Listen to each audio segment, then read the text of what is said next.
that our tax system needs to reach. When we look deeply into this law, there are quite a number of those that have been addressed. There is no system or no law that doesn't have Honorable challenges. 2 minutes more, please. There are no system that doesn't have challenges. And I'm happy that from the generality of what we have heard from our governors and from the populace, they are ready for us to talk to the committee that will look at this at the public hearing stage. I therefore want to join others in saying that Time up, Honorable this GNI. law is good, this system is very perfect, and that we should pass it to go into the second reading. To pass it for second reading, rather. Thank you very much, Mr. Speaker. Thank you, my colleagues, as we go ahead to pass these tax bills. Thank you. Thank you, my brother. Honorable Miriam. Thank you, Mr. Speaker. Distinguished honorable colleagues, my name is Honorable Miriam Odinaka Onoha. I represent the people of Okigwe, Onimo, Isi Alamba, North Federal Constituency. I am from Imo State. Distinguished colleagues, Mr. Speaker, this morning I rise to lend my voice to this very important bill.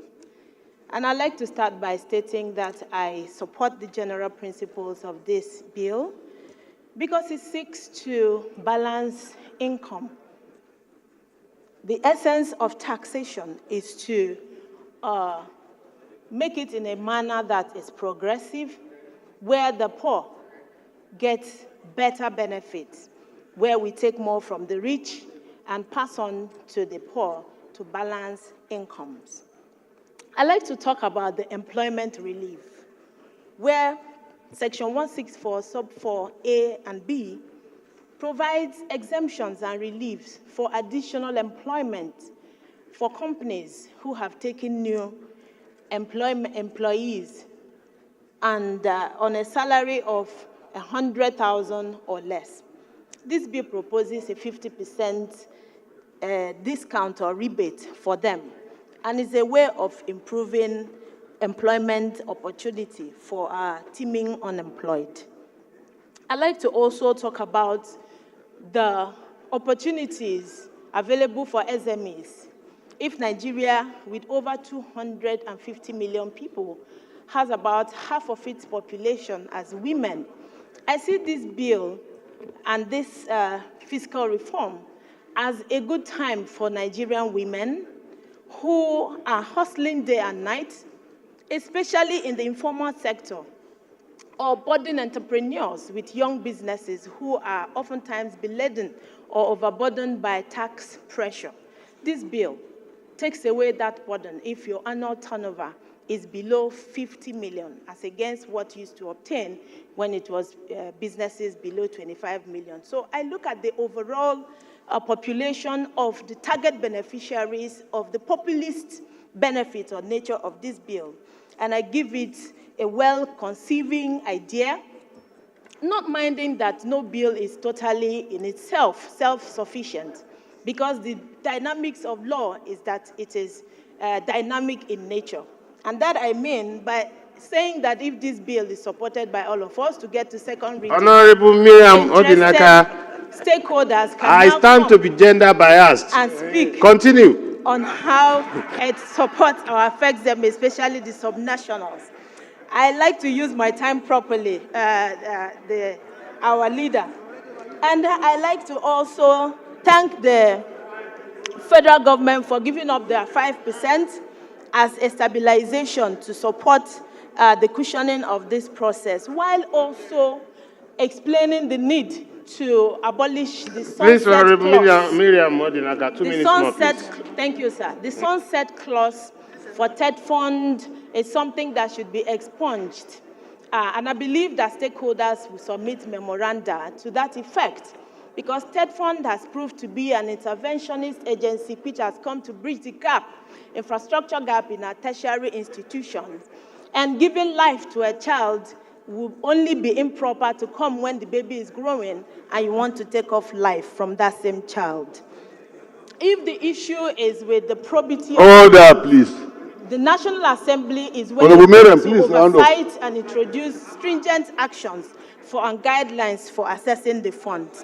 I'd like to also advise that there could be a digitization of audited accounts in the new bill, which would stop the rampant or incessant frivolous issuance of account statements, audited accounts by companies.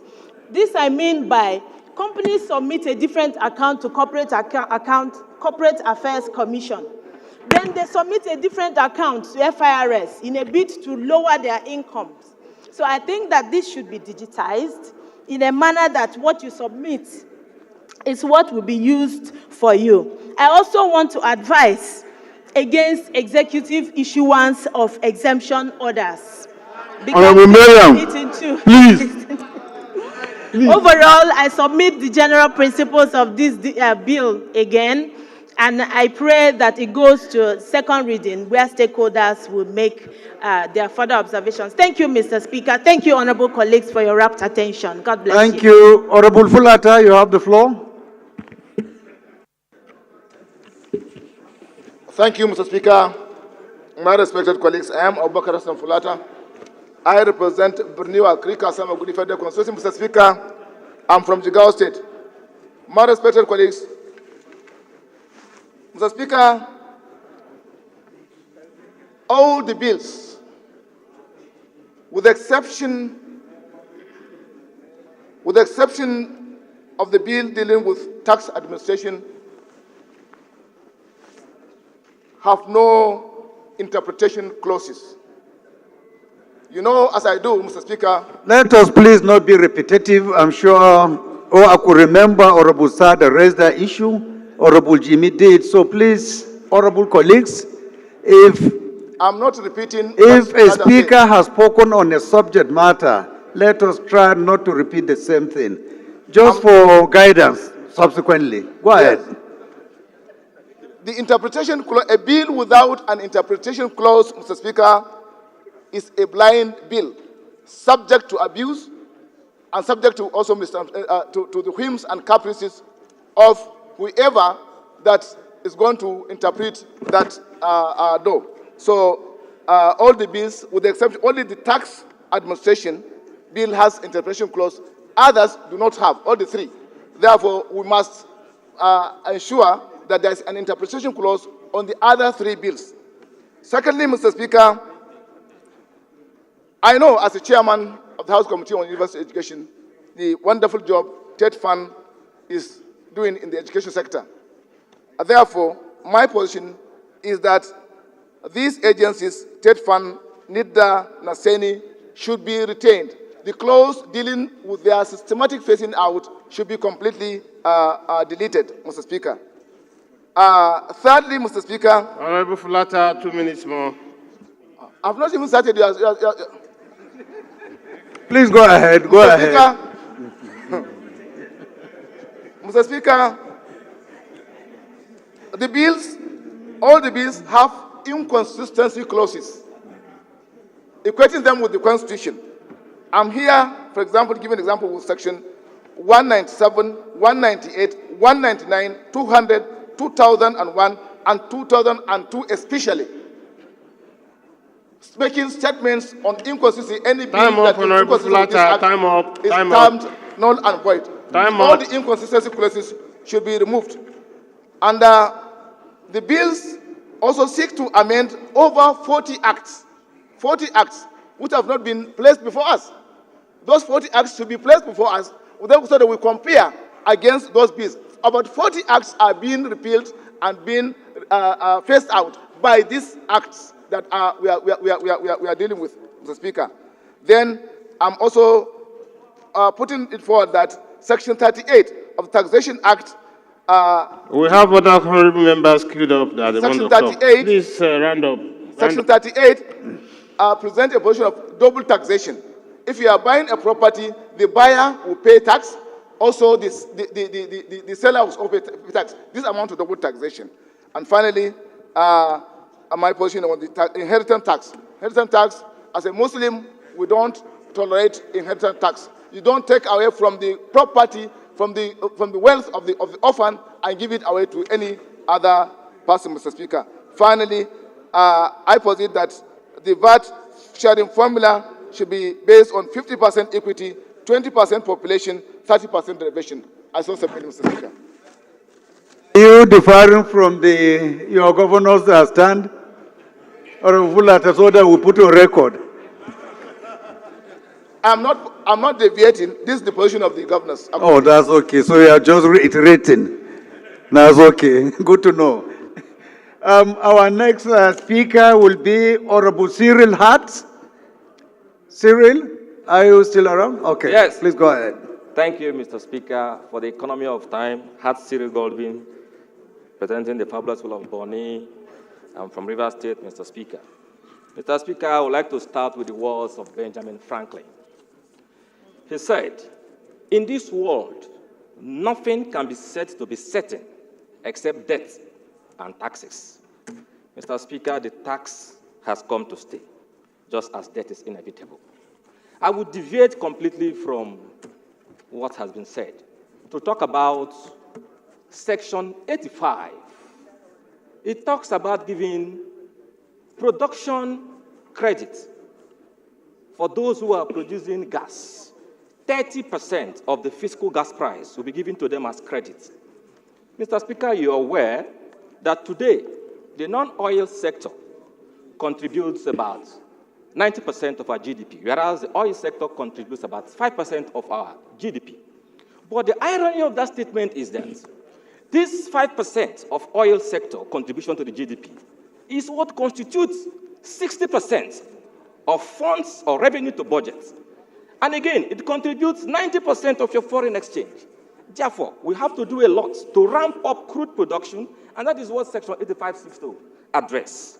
Mr. Speaker, I will stop here so that others can have the opportunity to speak. We need foreign exchange from gas production.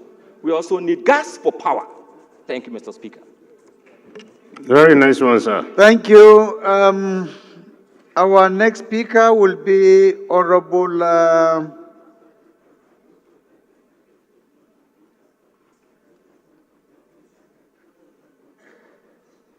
Honorable Kuye.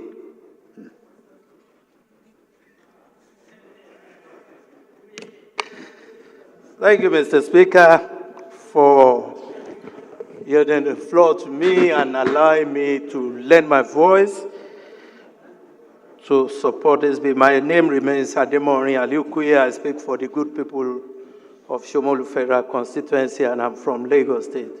Mr. Speaker, let me first commend the passion, the energy, and the love displayed by honorable colleagues in the debate of this very all-important Tax Reform Act. You could see the passion and the love for the welfare of the people in all of these debates. But in supporting the general principle of this bill, which I stand to do today in the same manner of passion, sir, I wish to say that the 2024 appropriation bill is before us. 2025, sorry, sir, is before us. The increase in the need for revenue generation cannot be overemphasized. And if truly we are ready for the economic transformation that we all yearn for in this country, and making Nigeria to be globally competitive, there is need for all of us to support this tax reform bill to pass through this second reading, sir. There is no denying the fact that there is so much infrastructural deficits There is no Honorable denying the Kuye, fact. 2 minutes more, sir. 2 minutes more. There is no denying the fact that there is need for us to harmonize the various tax bills that we have in this country. There is no denying the fact that most of the bills that deals with our taxes in this country are cake, Honorable Kuye, outdated, time up. and therefore there is need for all of us to support this. I therefore support this bill. Thank you, Mr. Speaker. Thank you. Honorable Igariwe. Thank you, Mr. Speaker.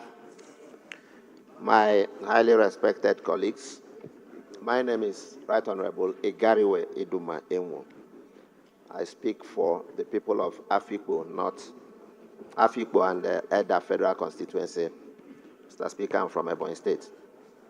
Mr. Speaker, I've listened extensively to comments, contributions from colleagues, and in a sense, I do think we are deviating from our rules.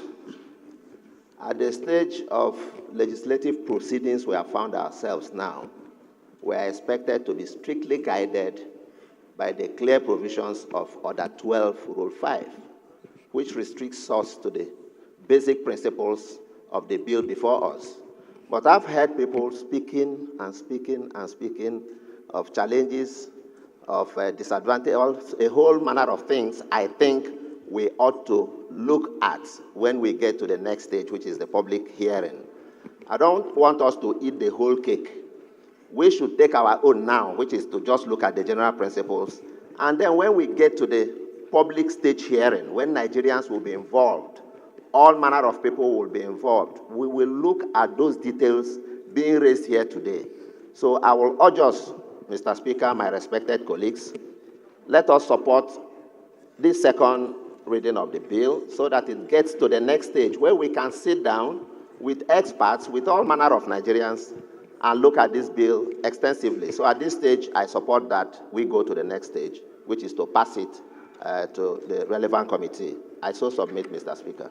Thank you for the observation, and thank you for the guidance. Please let us try as much as possible to be economical with our words and stick strictly to the provisions of the bills so that we don't deviate, please. The next speaker will be the leader of the Labour Party, Honorable George Ozodinobi. Thank you, Mr. Speaker. My fellow principal officers, my highly respected honorable colleagues, my name is George Ibezima Ozodinobi, and I speak for the good people of Njikoka and Ocha Dunukofia Federal Constituency. I'm from Anambra State. Yes.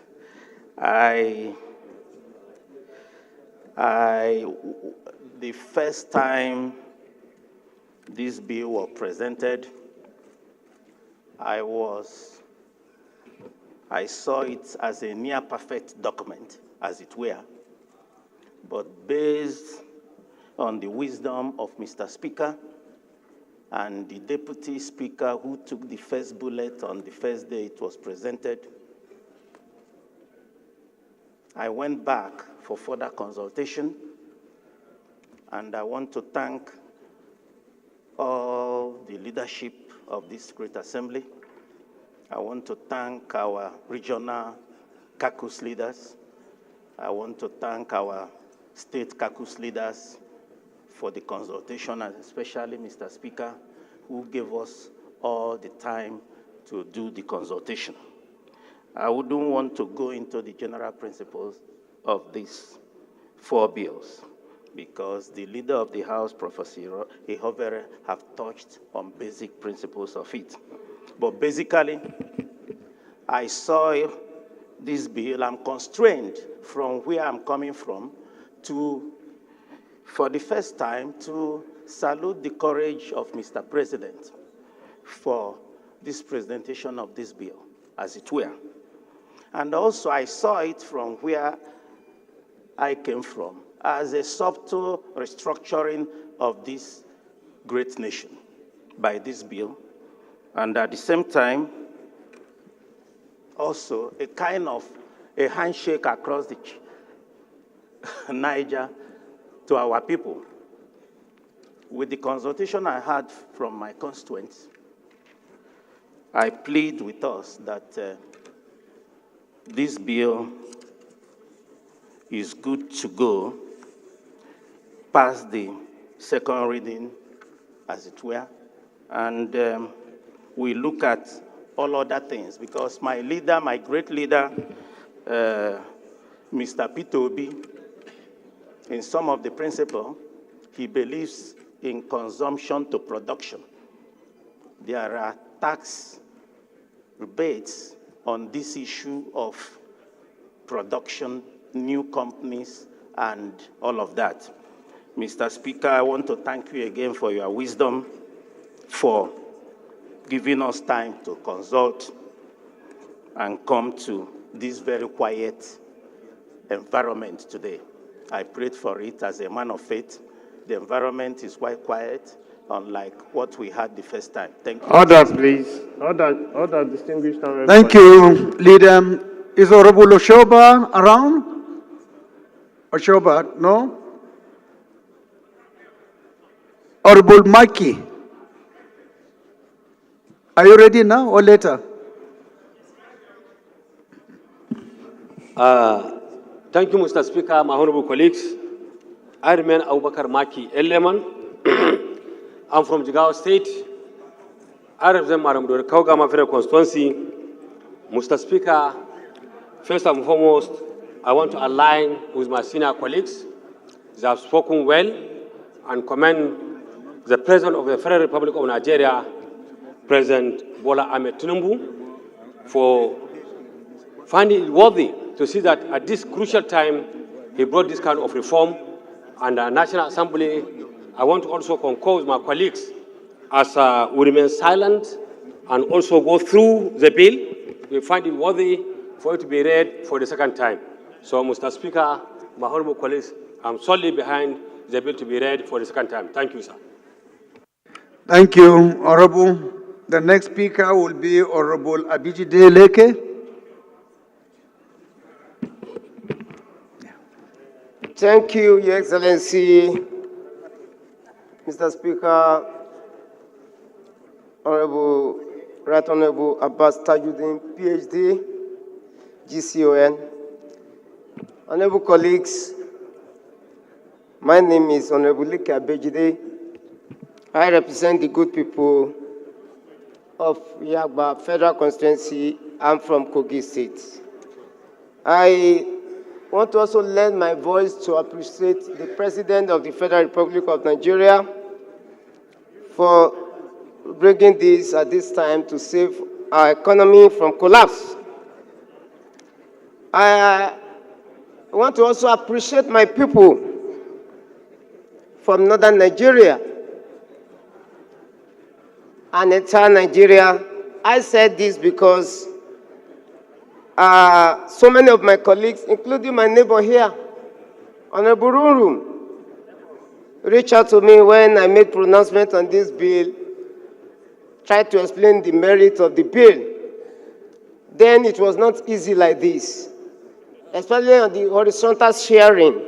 That was the problem, which eventually the governors came to the rescue by agreeing that the horizontal sharing should be 50% equity, 30% derivation, and 20% based on population.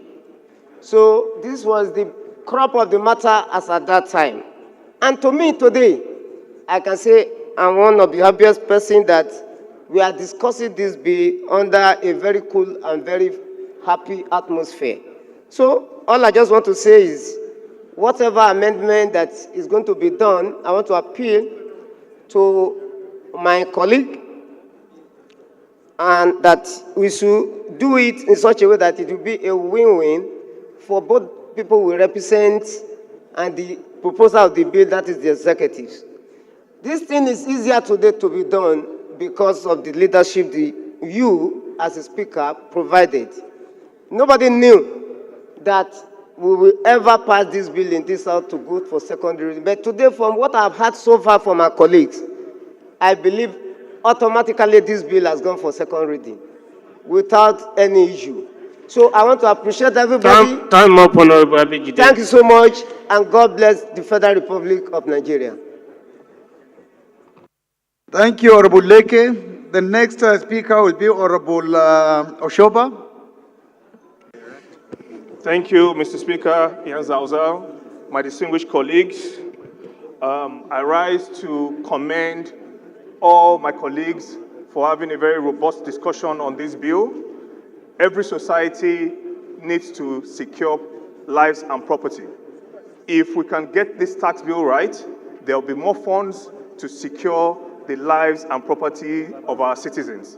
That is the first and primary objective of any government. Infrastructural development is another primary objective of government. If this bill is passed, there will be more funds allocated to infrastructural development. Nigeria is lacking behind in infrastructural development. Order, please. Order. And we need the federal government and the states to work hand in hand to develop the infrastructure in Nigeria. Thank you so much. Thank you, Honorable Jaha, if you are ready. Thank you, Mr. Speaker, honorable colleagues. I'm a Jaha Babao, Chibok Dambo Goza Federal Constituency, including the 82 not yet recovered Chibok girls from a ravaged northeast sub-region. Mr. Speaker, because of paucity of time, I will equally expedite by relying on the submission of Sada Soli Jibia on the provision of Section 141, subsection 1, that contradicts the provision that stand the supremacy of the Nigerian Constitution. Secondly, Mr. Speaker, honorable colleagues, we are all aware that essence and the purpose of every government is the welfare of its citizens. And whenever this welfare is not fairly or evenly distributed, that is going to cause chaos and is going to defeat the purpose of which government is established. I'm going to speak on clause 77 of the bill as submitted by the executive, which stipulates the vertical distribution to be 10% to the federal government, 55% to the state government, and 35% to the local government, while the horizontal distribution should be 20% based on population, 20% based on equity, and 60% based on derivation. Mr. Speaker, honorable members, governors' forums and other stakeholders have made their submission. I am a bit different from their position, particularly in the area of derivation. As earlier said, derivation is not clearly written or explained or stated whether it's a consumption derivation they mean or they mean generation derivation. 2 minutes more, please. No, I have, thank you so much for adding me 2 minutes. Now I have 3 minutes, 14 seconds. So what I'm trying to say in a nutshell is they have not stated clearly whether they mean by consumption derivation or derivation based on generation. In as much as their position is consumption derivation, I equally have a reservation on inability or failure on the FIRS to provide the required infrastructure and the technology to track consumption in each and every location of the country. Time up. You cannot give me 2 minutes and retrieve it again. Everybody is a testimony here. So what I'm trying to say in a nutshell, I still have 2 minutes, 10 seconds. What I'm trying to say in a nutshell, you are distracting me, I will add 2 minutes. What I'm trying to say in a nutshell, there must be clear definition of derivation as far as the governance forum position is concerned. If they don't have the technology to track consumption, and they mean the 30% is derivation based on generation, where the 30% of the VAT collected is going to be released to the areas where these companies are headquartered, I have a reservation. That is another thing. Secondly, on the issue of increasing the VAT, we are all on the same page that VAT should not be increased. But let us use the advantage in this reform to increase collection efficiency from 20% to at least 70% as is obtained in other African countries of the world. Absolutely. Lastly, I want to use this opportunity to correct the impression that minimum wage earners are not going to be taxed because their income is not up to 800,000. By my calculation and a simple arithmetic, my calculation is 70,000 naira being a minimum wage times 12 months is 840,000. In other words, that particular threshold should be increased to either 900,000 or something above that. Lastly, okay, it's corrected. Then lastly, on the issue of family income tax. Babo, please. Yes, I will conclude. He was the one that gave me additional 2 minutes. I'm trying to exercise my right. You said this is the last one. What I'm trying to say in a nutshell is the family income tax should be clearly defined and identify what are taxable as far as family income is concerned. And the inheritance clause must be clearly written for every Nigerian to see that inheritance should not, at whatever level of influence, be part and parcel of taxes to be deducted when and wherever the need arises. I thank you very much for listening. I thank the leadership for taking a diplomatic approach to solve this problem. And we are in support of this bill to pass the second reading so that during the public hearing, each and every stakeholder will be allowed to put in their best. Thank you. Thank you. The next speaker will be Honorable Mohammed Buba Jajiri. Thank you, Right Honorable Speaker. Honorable colleagues, my name is Engineer Mohammed Buba Jajiri. I represent the good people of Fika Fune Federal Constituency. I'm from Yobe State, Mr. Speaker. All over the world, tax reforms are very common now. And it is a welcome development for Nigeria also to have reforms in its tax administration.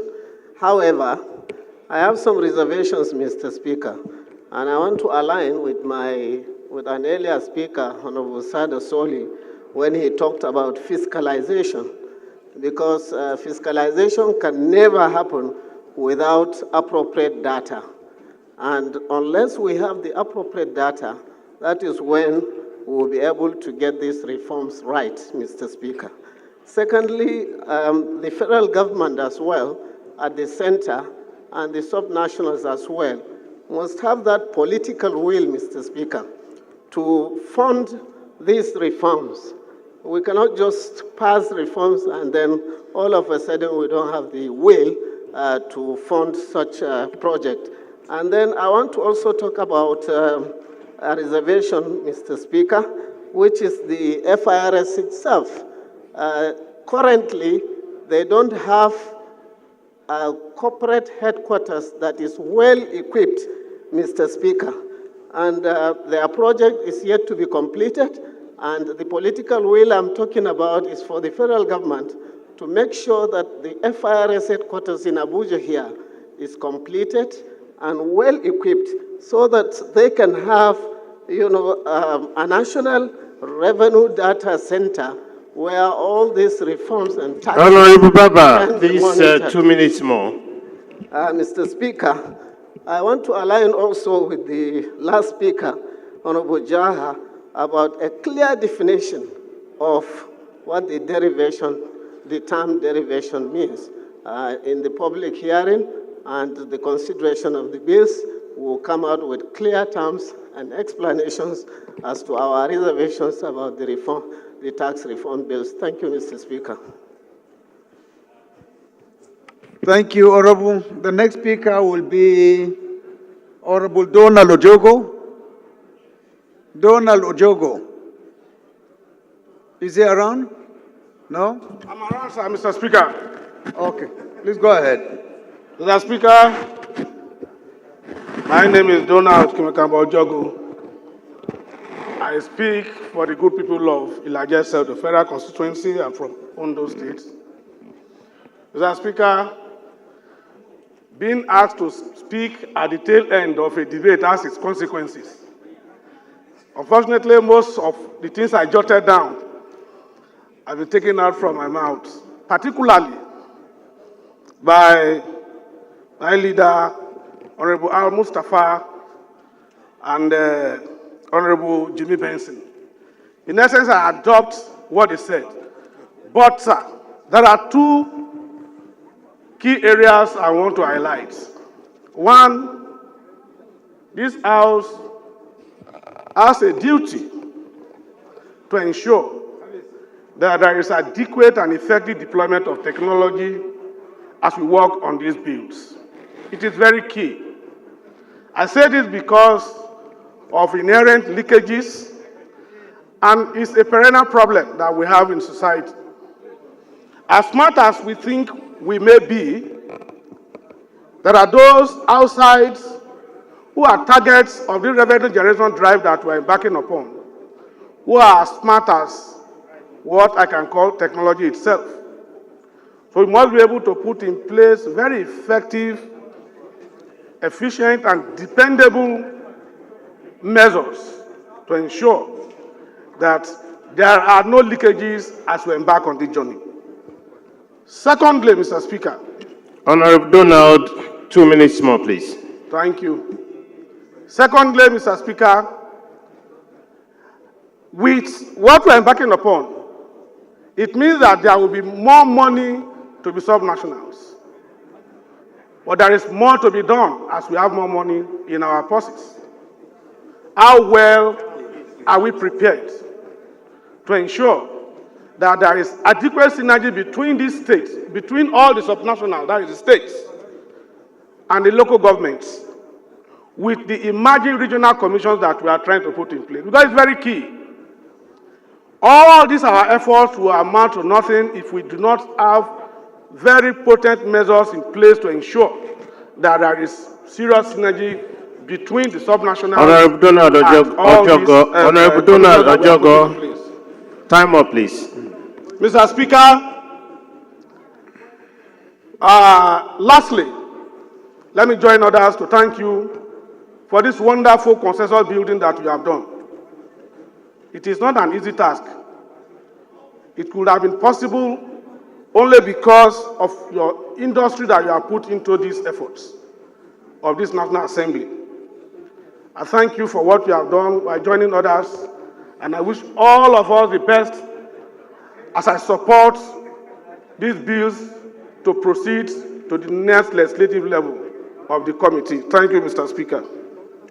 Thank you. The next speaker will be Honorable Jonathan Gaza. Jonathan Gaza, is he around? He's not around. Honorable Beatrice Lowry. Thank you, Honorable Speaker, honorable members. My name is Kwamoti Beatrice Lowry. I speak for the people of the Amsa Numan Lamurde Federal Constituency. Thank you very much, Mr. Speaker. I stand up to say that these bills, in as much as we need reforms, there are certain things and areas that we need to look at. We are a federating unit, but most of these bills are against our federation. As we know, PE is a state tax, but this bill is taken over. And these bills specifically also goes against the provision of Section 162 and paragraph 32 of the first schedule by observing the functions and duties of the Revenue Mobilization, Allocation and Fiscal Commission. And this is a serious infringement that has to be looked into. Also, Section 75 gives the President unlimited powers. And this is dangerous in this our climb, and it has to be defined clearly. given the president unfettered discretion and unlimited powers, I think it's open to abuse, and we need to look seriously into this clause to make sure that it's not used against the very people that it intend to protect. Thank you very much, Mr. Speaker. I so submit. Thank you, Honorable. The next speaker will be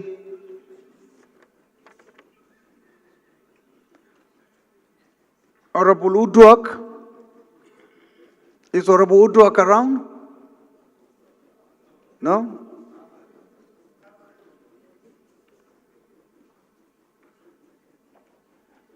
Honorable Base Akiba? Is he around?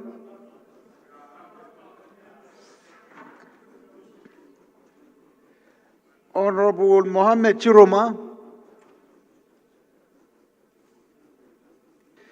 My Honorable Speaker, Honorable Members, I'm Honorable Mohammed Chiroma,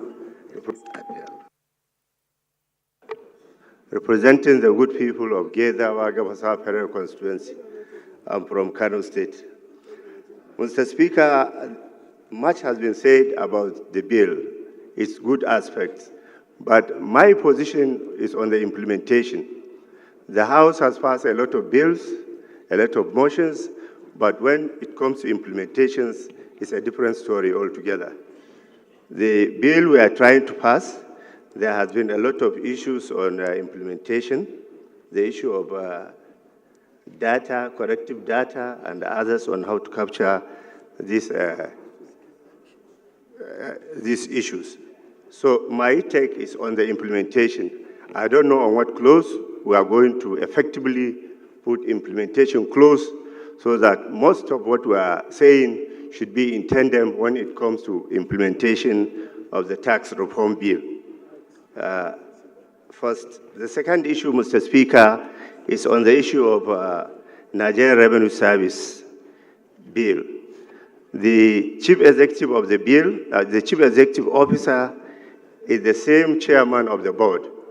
So my recommendation is the board should have a separate chairman with so that it will be in tandem with the corporate governance of the Nigerian Revenue Service, separating the position of the chairman of the board from the chief executive. And the board members should be from the 6 geographical zones so that it will reflect the federal character and it will definitely bring up efficiency in the system.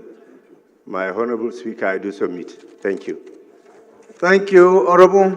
Our next speaker will be Honorable Egewi David.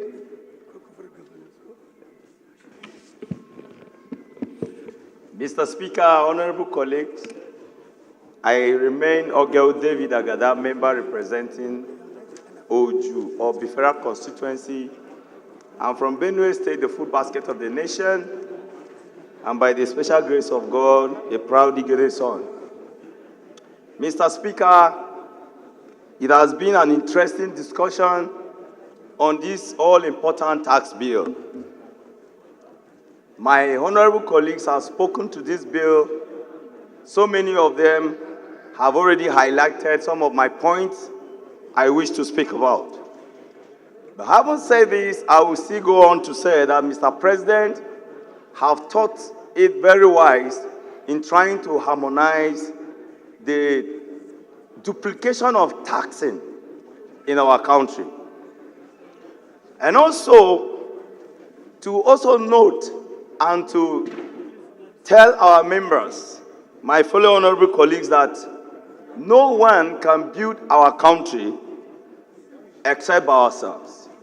And in doing that, we must be ready for that sacrifice to be made. And I think this is part of the sacrifice. Having said the issue of derivation, I just want to say a little. Looking at it, in my own summary, is simply eat as we produce. And on that note, Mr. Speaker, while we are going on this, I will still want to make my own appeal to even the executive. Like some of us that are coming from a state where agriculture is our topmost, that this fighting of the insecurity that is ongoing should be intensified so that we can go back to our farm to have more of this agricultural produce. So, Mr. Speaker, I stand and to support this tax bill as my other colleagues have supported the bill for this second reading. Thank you very much, Mr. Speaker, honorable colleagues. Thank you. The next to speak is Honorable Isa Mohammed Anka.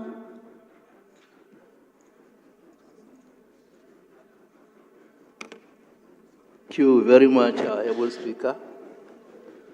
My colleagues, my name is Honorable Isa Muhammad Anka, representing Anka Talata Mofara constituency. I'm from Zamfara State. Please kindly stick to your 2 minutes, Honorable. You know, as a former PAMSEC, I know you can talk for hours if not guided.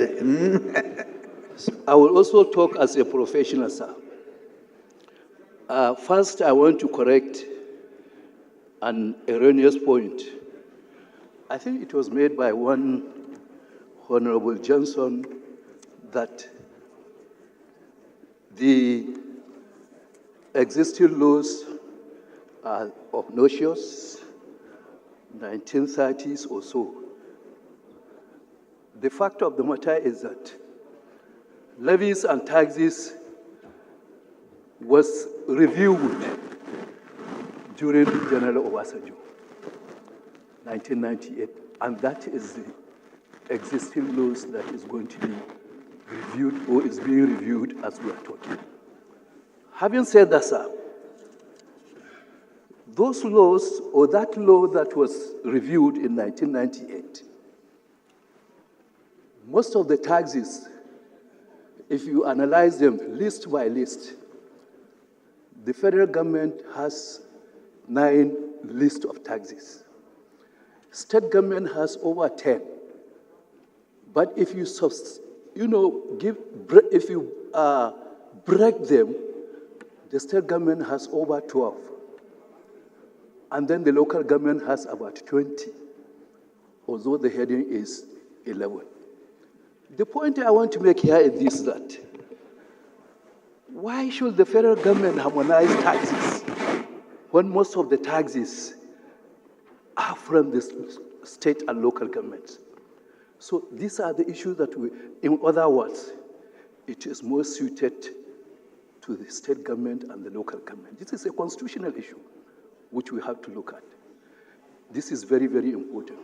A colleague from Kano, sir, talked about implementation, his worriness. That is very, very important too. Of all the board you are talking about, go back to section 13, subsection 1 of the proposed law. The board chairman is empowered to appoint a secretary. But which secretary, sir? It has to be rotated. I was a chairman board of internal revenue. Most of the implementation sir. Honorable Anka, please. Thank you very much. But we have 11 positions which we have enumerated by together with my honorable colleagues, 7 of us, which during the public hearing we are going to present them. And we will be very happy if these, points will be taken care of. However, sir, let's look at the issue of consultancy. This is a very, very serious issue. One of the reasons of this proposed bill is to reduce multiple taxation. So I wonder how you reduce multiple taxation when at the same time you are talking of bringing consultancy into the issue of tax. The past 2 chairmen... Honorable Anka, please. Thank you very much, sir. Like I said, Our points will be presented at that meeting, and we hope it will be looked into when it comes to public hearing. Thank you. We very much support of the passing of the second leg of the. Thank you, Honorable colleague. Honorable Buffer.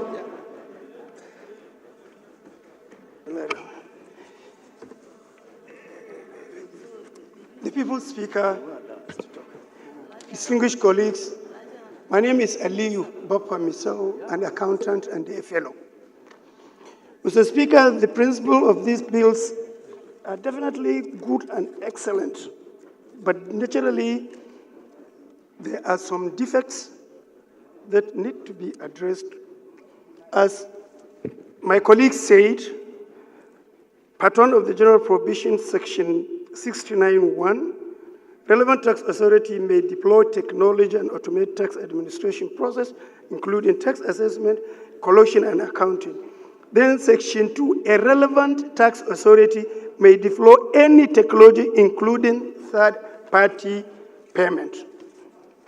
Mr. Speaker, sir, in December, the total VAT distributed for state and local governments stood at about 997,848,355,700. Just take 1% of that. It translates to a very huge sum of money. And again, Mr. Speaker, the Federal Inland Revenue Board is being paid what is called cost of collection. If they're being paid a percentage on the cost of collection, why should we again engage somebody as a consultant to be paid? I am in tandem with the opinion of my colleague. Again, sir, as regards the corporate governance, it is in the presentation that they are to determine their salaries and wages. I think it is to be done with the National Salaries and Wages Commission. We have been having problems with so many of these agencies whereby they are left to decide how much they are going to be paid. And as a member of the public accounts, we have been having this problem continuously and persistently with some of these agencies. Therefore, when determining the salaries and allowances, it has to be in conformity with which is to be obtained or in collaboration with the National Wages Commission. Mr. Speaker, so many of us have spoken very well on this bill.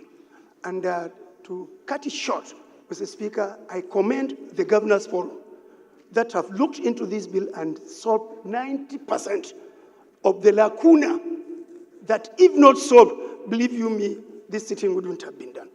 And again, to you, Mr. Speaker, for having the wisdom to talk to virtually all and sundries, all of us here, one after the other, in ensuring today's sitting is done in a humble, matured way. Thank you very much for this opportunity for piloting the affairs of this House, Mr. Speaker. This is the opinion of virtually all of us here, that the way and manner you are conducting this sitting is commendable, and we urge you to continue. And precisely, Mr. Speaker, I want to say this. When we are to come for close-by-close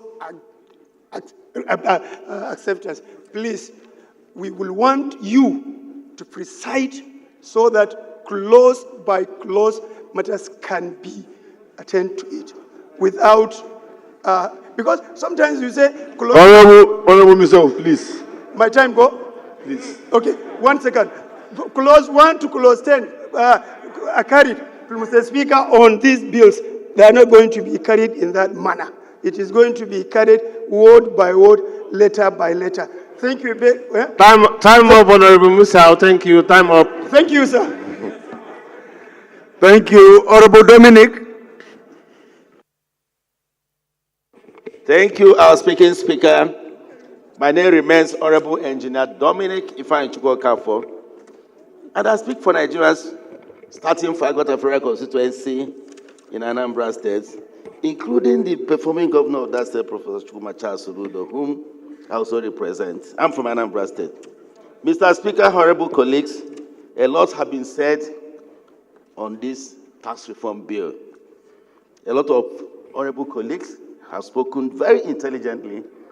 Let me use the opportunity to commend all of us on the matured manner that we have conducted ourselves, comparing the first day that this bill was presented to us. Let me, on the same time, in order not to repeat what my honorable members have actually said, let me join my voice to commend our Speaker for his maturity in conducting this House and for the ample time he also gave us to consult widely with our constituents so that we were not rushed, as if our opinions do not matter. And finally, I wish to implore all of us to join in ensuring that this bill passes the second reading. Thank you. Thank you. Honorable Midala. Mr. Speaker, Ian Zazau, the People's Speaker, honorable colleagues, my name is Honorable Dr. Midala Usman Balami. I represent the good and dynamic people of Askira-Uba Howell Federal Constituency. Mr. Speaker, I'm from Borno State. Mr. Speaker, please permit me, while we discuss this very critical reformation, so that I will draw our attention to a few things that I think is of critical importance to us in Nigeria. Mr. Speaker, you agree with me that a popular saying said that you must be alive to save lives. And this has to do with some of the priorities we are considering right now. Having come from Borno State, and if you look at the level of insecurities across Nigeria, I think looking at the energy and the resources that have been channeled to this bill, it is important as a legislators, we embedded in this consideration that security of lives and property should be given urgent and special attention the way this bill is being given. For instance, Mr. Speaker, if you go to Borno State, you see that the biggest road leading from Damboa to almost 8 LGAs have been blocked. I think, sir, this is part of the bill. People that are alive that will pay for a bill, please, let us make this very clear. Mr. Speaker, some of this, what I'm saying, it has to do with the economic incomes of some of our places that are agrarian in nature. Some of the places that have been blocked for so long, if it is prioritized and given attention, I think it will open up economic income, and therefore it will make an ease for the payment of tax and other reformation that is taking place.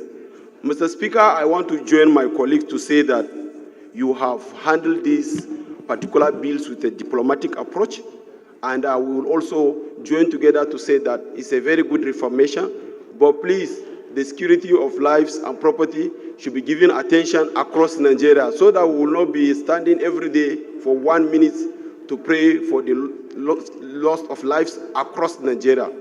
Thank you, Mr. Speaker. I will join also to say that no increment of VAT should be permitted in this particular consideration.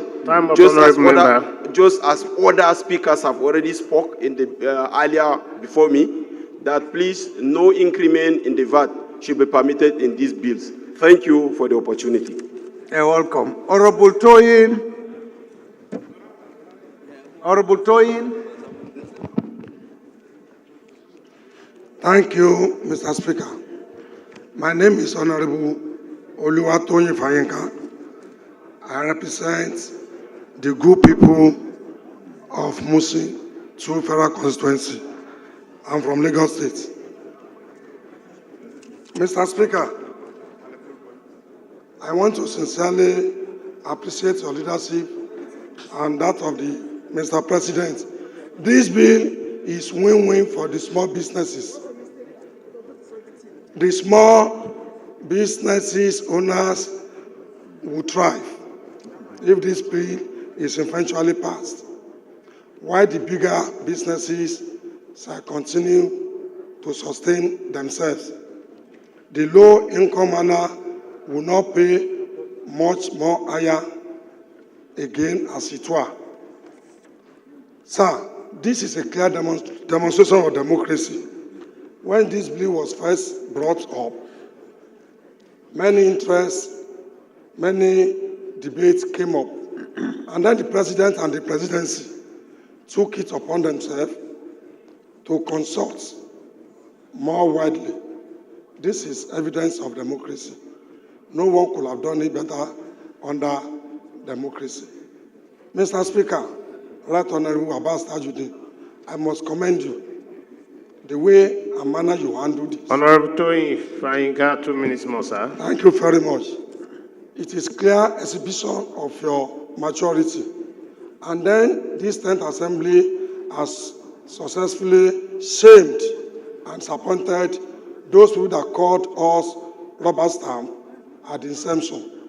We have allowed everybody to hear their views. So if this bill could be brought, and this is the 3rd or 4th month, we are still debating. That is to show that we are not rubber stamp of a good listener. Right Honorable Tajuddin Abbas, I want to salute your courage. The 10th member of this House Assembly, the members of the 10th Assembly, thank you and congratulations. We have shamed again those people that sat down without the confinement of their rooms, calling us rubber stamp. We have exhibited decorum and maturity. I want to support and appeal to my colleagues that we should allow this bill to go through second reading. I so submit. Thank you and God bless. Thank you. Honorable Abdul Samad.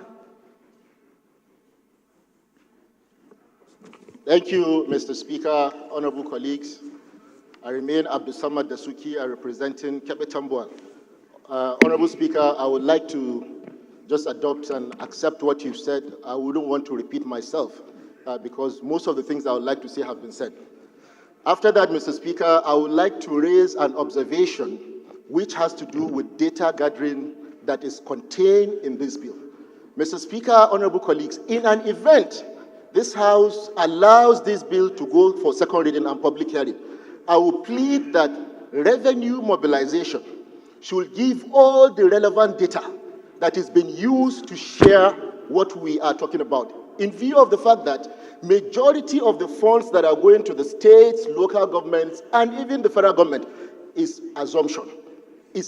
And I stand to be corrected because revenue mobilization has the responsibility to do that, and they have highlighted that. So I'm pleading, in an event it passes, the first thing is, how have you been sharing this? Because we don't have data to get what is actually coming from XYZ. So please, I will plead if it gets to that level. Secondly, Mr. Speaker, honorable colleagues, I think the issue of VAT, we know what we are going through as a nation. We have a golden opportunity. As of today, VAT is 5% and is proposed 7%. I will propose we reduce it to 3%. We can reduce inflation. We want to reduce inflation. Yesterday, here on the floor, we are talking about telecommunications. Last week, NPA increased its tax. The week before, customs. So we have an opportunity now to bring succor to our people. I remember one of the first motions in this House after removal of subsidy. How can we reduce the pains of the average Nigerian? So I think we, as the People's House, we have a golden opportunity. This 5%, we can make it 3%. And I believe if we do that, this is one of the first steps to curb the inflation that we're facing. As at December 2024, inflation was almost 35%. So, Mr. Speaker, honorable colleagues, a golden opportunity in this bill is before us to reduce the pains of the average Nigerian. And I believe this honorable House will support that. Thank you very much. You're welcome. Honorable Dennis Agbo. Thank you, Mr. Speaker. Honorable colleagues, my name is Honorable Dennis Nnamdi Agbo. I represent the highly enterprising people of Ibueze North, Udenu Federal Constituency, Mr. Speaker. I'm from Enugu State. I would like to join my colleagues to commend the engagements, the consultation that has enabled the peaceful constitution of the general principles of this of these very important bills. Quickly, I would like us to know, at the end of the day, these bills are going to lead to more incremental revenue from taxation of the people of Nigeria. Now, I want to commend the appointment of the Ombudsman according to this bill, because when revenue is being derived from the extractive industry, people can be passive. Citizens can be passive. They can overlook so many things. But when revenue is being raised from taxing people, the monies are coming from the people of Nigeria, they are not going to be that they're not going to be that passive. So the appointment of the Ombudsman is very important. The concessions have been made. Initially, the derivation was up to 80%, has been reduced to 30, 20, 50. That is very good, and the governors are commended for this. The things about TED fund, net fund, NASENI, that is very, very all right. Relief for the poor. This bill actually seeks to relieve tax burden from the poor. Anyhow you look at it, when you critically look at the bill, it relieves the tax burden from the poor. And it also, the poor and the vulnerable groups. And it also exempts food, agriculture, and the renewable energy from taxation. That is highly commendable. Honorable colleague, please. Round up, please. Round up, please. I will round up right now. The powers of the head of revenue should be under our searchlight. That is the last thing I would like to say. So that we will be able to tweak it when the need arises. Thank you, Mr. Speaker. Honorable Rashid from Gombe. Mr. Speaker, my honorable colleagues, I am Honorable Abdullahi Rashid, member representing the Kunafada Federal Constituency from Gombe State. First of all, let me align with the earlier speakers to commend the Speaker and the leadership of this House for giving us a peaceful and enabling environment to consider the second reading of these important national tax bills. Thank you very much, Mr. Speaker, also for allowing me to say my word on behalf of my constituency on these important bills. I have studied the bills, the four of them, and I have a little reservation on two of these bills. HB 1759, with specific sections 146, 59, 16, 65, and 88. The other section, the other bill is 1756, with specific sections 77 and 82.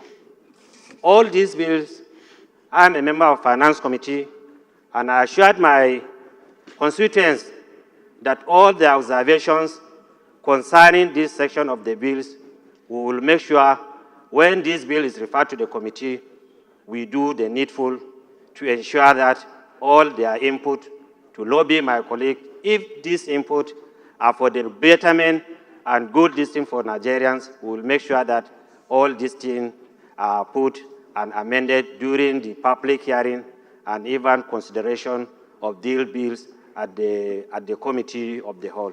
Thank you very much for giving me this opportunity. Thank you, sir. Thank you, Honorable. The next speaker is Honorable Benedict. Thank you very much, Mr. Speaker. My name is Ben Itanabene. I represent Okbe, Saple, Uwe Federal Constituency, Mr. Speaker. I'm from Delta State. Please, can you speak louder? Speak to the microphone. Okay. I'm from Delta State, Mr. Speaker. Let me join many others who have talked my mind on the issues already, so I don't want to repeat, myself on it. Ordinarily, Mr. Speaker, as a member of Labour Party and opposition, I should be opposing what is presented, by the ruling party. But because, yes, constructively, for sure. But because this bill, touches the very fundamental economic policy of government, which in the recent time, Nigerians have not been enjoying the good dividends of democracy, such that hunger has become a very, very serious issue. We all must put heads together and see how best, irrespective of political party and interest, to see how best we can make, Nigeria, a better place, especially for those who actually needed support. It's on that ground, Mr. Speaker, that I am proposing and supporting that this bill, should go to the next legislative level. Mr. Speaker, I will thank you so much. The first time the bill was read, it was cantankerous, but so much has been done by you to see that Honorable Benedict, time up, sir. Heard from opposing side, and I thank God that we're progressing in the right direction. Thank you, Mr. Speaker. Honorable Izechi, is he around? No? Honorable Hassan Hussein. Thank you, Mr. Speaker. My name is Honorable Hassan Sheikh Hussein. I represent the good people of Nasarawa Federal Constituency. I'm from Kano State. Mr. Speaker, I stand to contribute to the 2024 proposed tax reform bills debate. Mr. Speaker, as you are rightly aware, the 2024 proposed tax reform bills have elicited responses from several quarters. While the reforms had its merit, the following provisions have made Nigerians, particularly my constituents, apprehensive about it. Permit me to discuss just a few. The reform proposes a gradual increase in VAT rates from 7.5% to 10% effective January 2025, 12.5% by January 2026, and 15% by 2030. This gradual increment could increase the cost of building materials and other goods, which the average Nigerians will ultimately bear. The proposed tax reform can widen economic disparities and the existing inequalities, given that certain regions will benefit more than others from the changes. For example, states that receive more VAT than they contribute might face challenges under the new allocation model. As for provision of Section 59 of the NTB, agencies like TED Fund will have 0% funding from development levy by 2030, and NIDA, NASENI suffer the same fate by 2027. Yet, there has been no explicit mention of where these agencies will get their future funding. Anything that affects the functioning of these agencies constitutes a great danger to the state of our tertiary education, information technology, science and technology, and innovation in Nigeria. The bills propose granting the president sweeping discretionary powers, which have often been abused and may not be helpful for the country's health. In light of the above, and considering the resentment these provisions have elicited from my constituents and other concerned Nigerians, Honorable Hassan, I find it extremely difficult to support these bills unless these areas are amended to address the concern raised by Nigerians. Honorable Mr. Speaker, I so submit. Thank you, my brother. The next to speak is Honorable Egidi Sani from Kogi. Egidi Sani, is he around? Yes, I'm around, sir. Okay, please go ahead. Right Honorable Speaker, honorable colleagues, my name is Sani Egidi Ibrahim, member representing Ajakuta Federal Constituency. I am from Kogi State. Mr. Speaker, good afternoon, honorable colleagues. I think much has been said about this bill. Very interestingly, on behalf of the constituents, on behalf of Nigerians. Mr. Speaker, I am privileged to be given opportunity to speak on behalf of my constituents and Nigeria about this very important bill today. I am not going to waste much time again because much has been spoken about the important advantage of the bill to Nigerians and the state of this country. I have only one area of concern that I want to draw the attention of the House, especially granting the sole authority to the FIRS for revenue collection.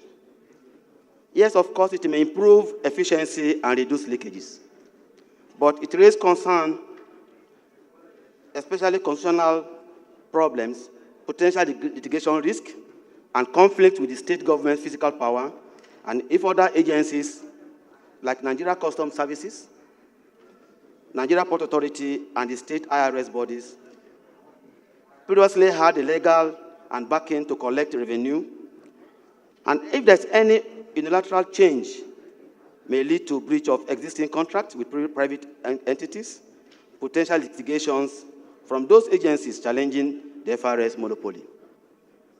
To avoid legal dispute, this House is a must and ensure, and legislative amendments should be carried out before the bill is given consideration.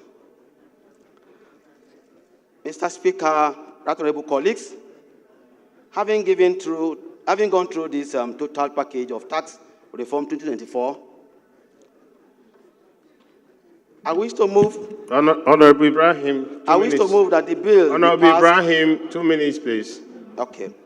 Yes, like I said, please, looking at the package, the total package of this tax reform bill, and also raise the concern of areas of constitutional amendment and other areas that need to be given consideration, I wish to move that the bill be passed for second reading and be given accelerated passage in the interest of the nation and for the benefit of our citizens. I so move, Mr. Speaker.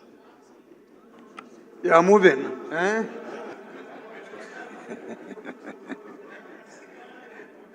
Honorable Sadiq Tafida from Taraba.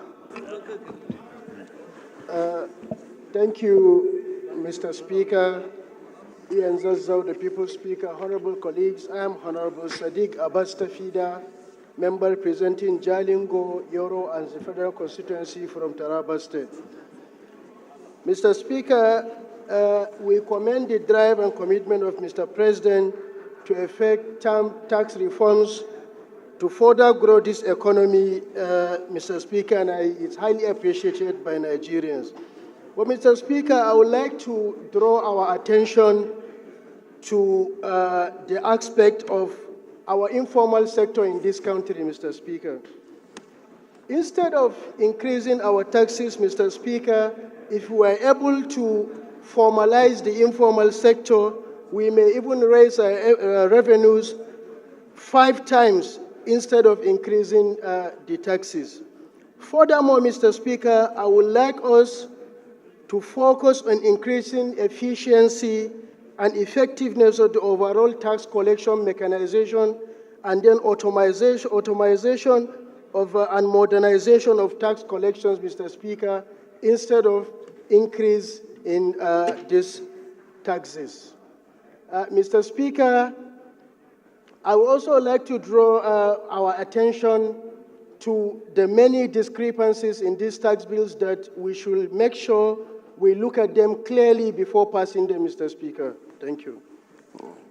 Thank you, Honorable Sadiq. Honorable Nyampa.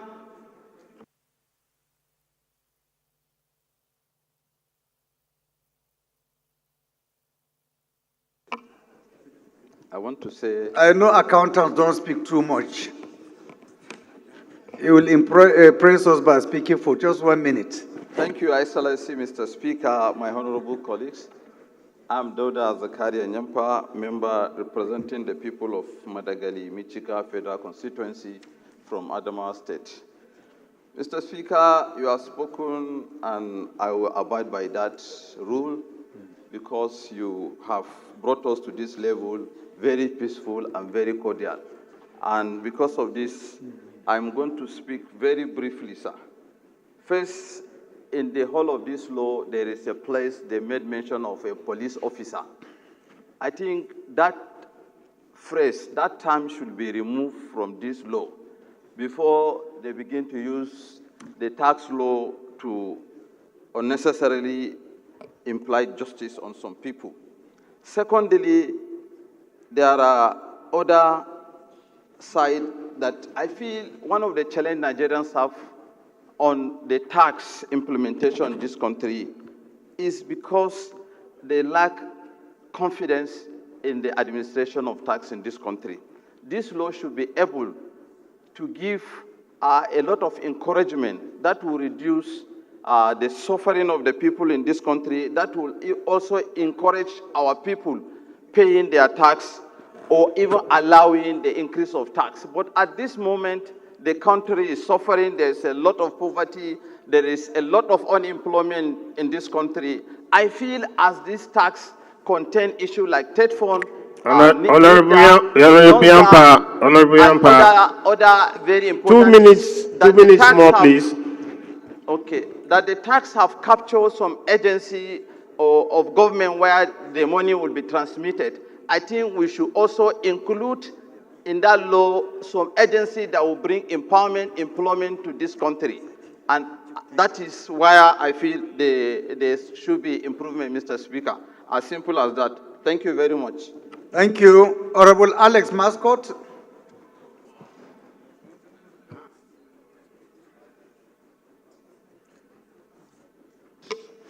Thank you, Mr. Speaker. Honorable colleagues,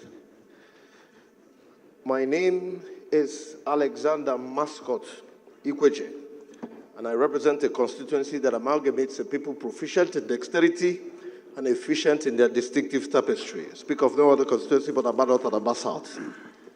Mr. Speaker, firstly, I would like to commend the President of the Federal Republic of Nigeria for his sagacity, for his pertinacity and grit to ensure that this bill gets to the National Assembly for consideration.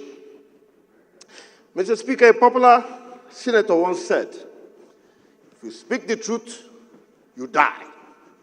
You tell a lie, you die. Therefore, I would prefer to speak the truth. I think it will be more palatable. Mr. Speaker, time. Mr. Speaker, am I protected, Mr. Speaker? No, maybe you should answer us. Well, we speak the truth, we still die.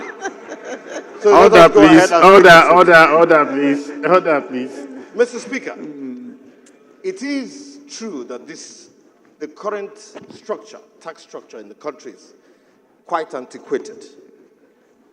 And the modification of some of our laws is a good thing. Then again, it is important that we take cognizance of the level of degradation, destitution, and deprivation that currently exists. So when we say we are going to increase the value-added tax from 5% incrementally to 7.5% and then to 10%, it gives me the impression that we are totally insensitive to the current state of our people. Don't get me wrong. This bill is beautiful, it's revolutionary, it propels the governors to think outside the box and come up with very clinical ways to generate their own revenue and tap into the resources that they have, that they are endowed with in their various states. But, Mr. Speaker, it is important that we take cognizance of how this country has removed the subsidies from fuel and petroleum products. Honorable Alexander Mascot Ikweche. I'm about to round up, sir. Thank you, sir. Now, Mr. Speaker, we removed subsidy, we increased the electricity tariff, and also we're about to shoot up on this one, the VAT. All I am saying, by the time this bill, which I fully support, should get to the, what do you call it? Public hearing. I am appealing to all Nigerians to remain vigilant. Let us all come together and come up with clinical ways to make sure that the contents and the clauses in this bill is commensurate and is in tandem with the way we live our lives. So, Mr. Speaker, on that note, I just want to say that I'm in support of this very bill, and I pray that it truly and positively revolutionizes our nation. Thank you very much. Thank you, Honorable Garba Inua. Thank you, Mr. Speaker. I am Honorable Inua Garba, a member representing Yamato the Federal Constituency from Gombe State. Mr. Speaker, I know you know I am a different person today because I have not been jumping here and there. Why? Because knowing fully I am one of the strong advocates against this bill.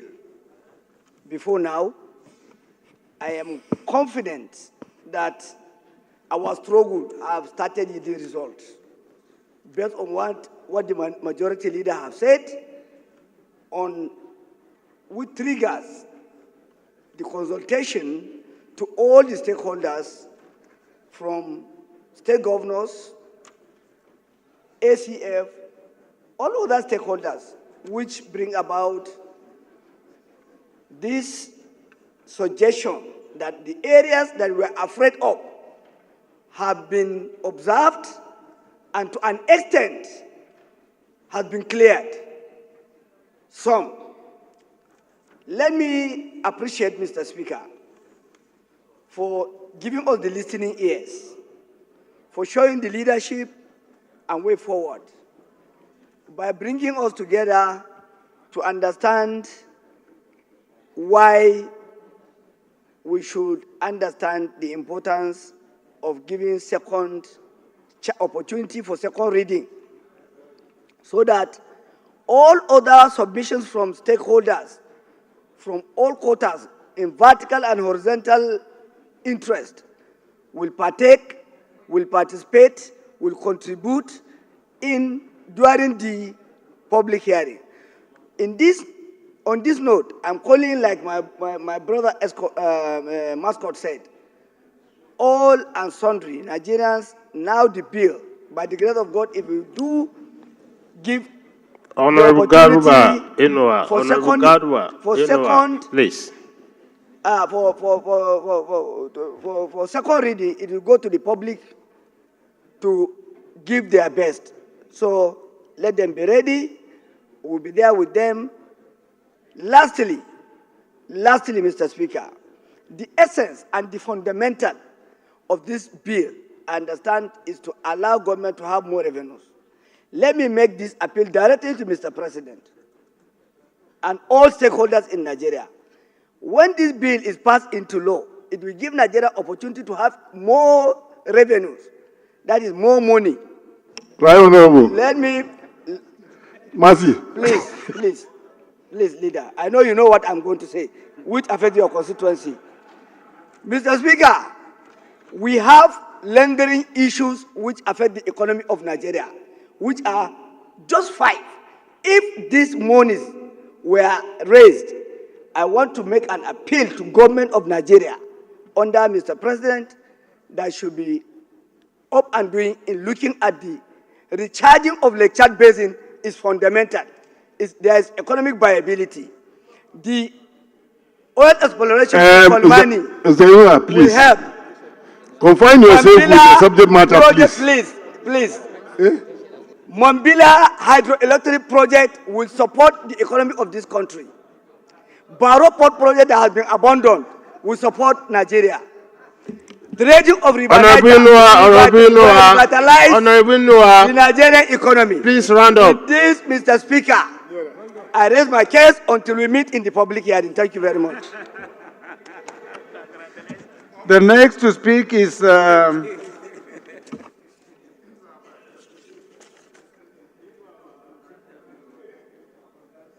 Honorable Dabo Ismail Haruna, if he's still around, please. No, I am wrong. Thank you, Mr. Speaker, my honorable colleagues. My name is Honorable Dabo Ismail Aruna, member representing the good people of Toro Federal Constituency, and I'm from Bauchi State. Mr. Speaker, I just want to go straight to a reference point. VAT collection in 2020, VAT was collected, and it was 1.53 trillion. Out of this 1.53 trillion, 51% represented import VAT and international services. The top contributing sector are professional services and telecoms, which is 10.6%. Other manufacturers, 10.07%, commercial and trading, 5.06%, breweries, bottling, and beverage, 3.90%, transport and haulage, 2.84%. If you look at the percentage of VAT collected internally, aside from the one that's international services and import, it constitutes only 20%. While we have so much that we can contribute more than countries like South Africa, Equatorial Guinea, Zambia, that they contributed 70% to their GDP in terms of VAT collection. This happened due to serious corruption in tax administration procedures in Nigeria. Today, we're talking about increasing more revenue in Nigeria, while issue of corruption has not been addressed. If we should go this way, we can increase this tax or have so many ways to generate revenue, and still will not get what we want if we fail to address the issue of corruption. Finally, because of time, Mr. Speaker, under Section 101 of the bill, of the proposed bill, there is a penalty of 1 million naira for those that fail to notify the relevant tax authority is liable to pay an administrative penalty of 1 million naira. So I think we should also include a stiff penalty for those tax officials that will not do their work in accordance to the law by promoting corruption and so on. Honorable member, please don't distract the speaker. Hold on, please. Just hold on. With this, I will say thank you for the opportunity given to me, Mr. Speaker, and may God bless the Federal Republic of Nigeria. Thank you. Thank you. Honorable Chinda. Thank you, Mr. Speaker, my dear colleagues, for yielding the floor to me.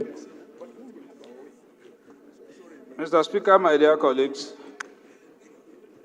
clearly the spirit of these 4 bills are, in fact, one of the reasons why we are seated here, to get the best for our dear country, Nigeria.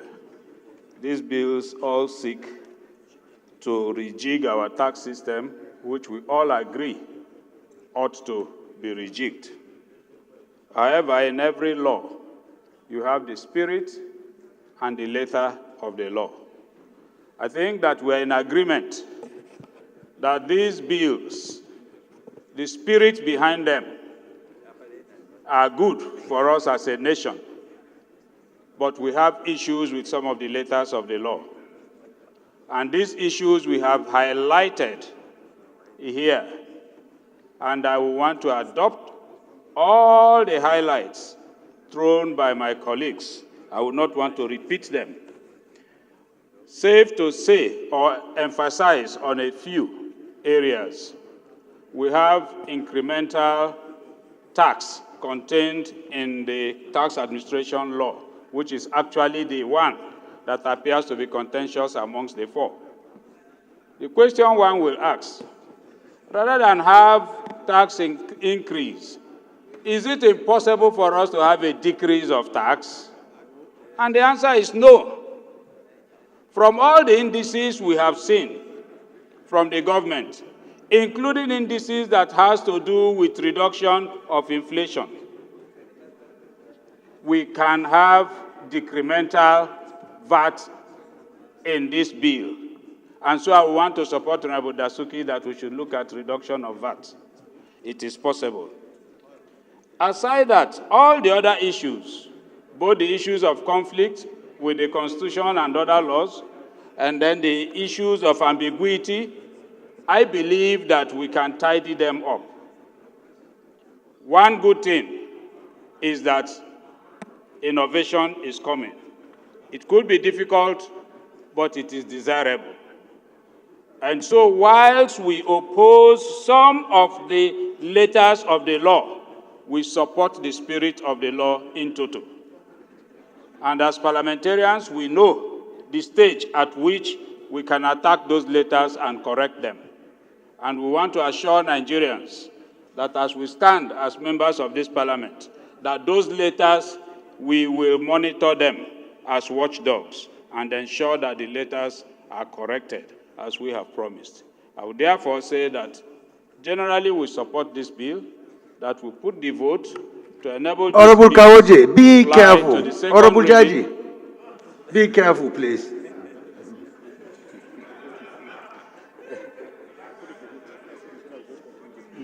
Mr. Speaker, my dear colleagues, since we all agree with the spirit and intent of the bills, I will pray that we support the second reading of these bills. Come and seek for clearance here, please. At the appropriate time, we dot the I's and cross the T's. Thank you, Mr. Speaker. I'm grateful, my dear colleagues. Thank you, Leader. The next to speak is Honorable Saad Wada Taura. Thank you, Your Excellency, Mr. Speaker.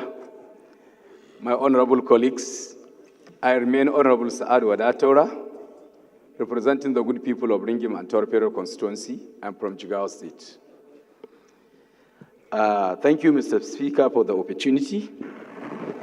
Though a lot of colleagues have said it, based on my reservations, considerations, contributions from my constituency and my state, and the positions of our leaders, I can see so many things were handled. But,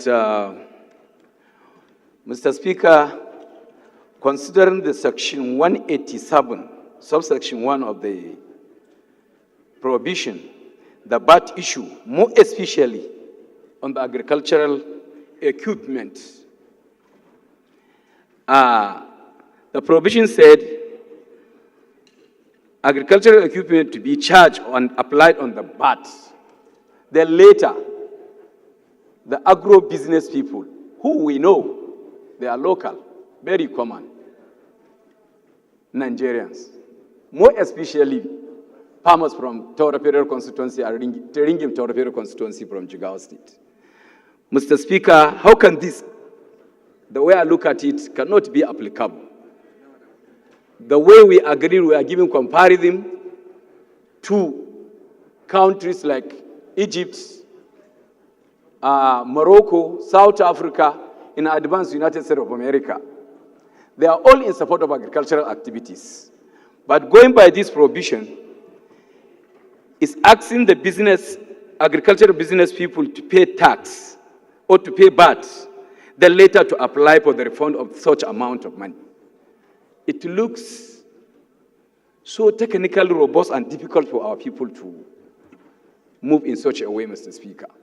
So, among other things, this is the only one remain for me to say something about it. Thank you, Mr. Speaker. Thank you, Honorable. Honorable Mohammed Umar Bio, if he's around. Is he? Okay.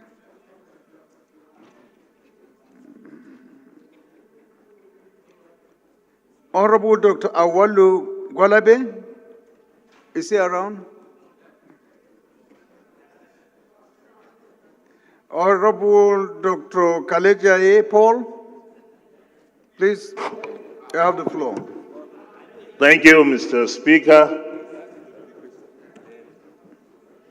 for this opportunity, and my dear colleagues. While aligning myself with the major contributions of our colleagues, I'd like to congratulate all of us that we're at the threshold of history. They said history will forgive us for taking a decision, whether right or wrong, but history would never forgive us for not taking a decision. Today we're taking a decision, and I'm sure that history will judge us right. For me, my understanding of the tax bill is about three major components and why I'm supporting it. One is about redistribution of wealth to the components that form Nigeria, as against the hitherto lopsidedness that exists. Secondly, is about the protection of the poor against the rich, because this reform centers on taxing the rich more than the poor.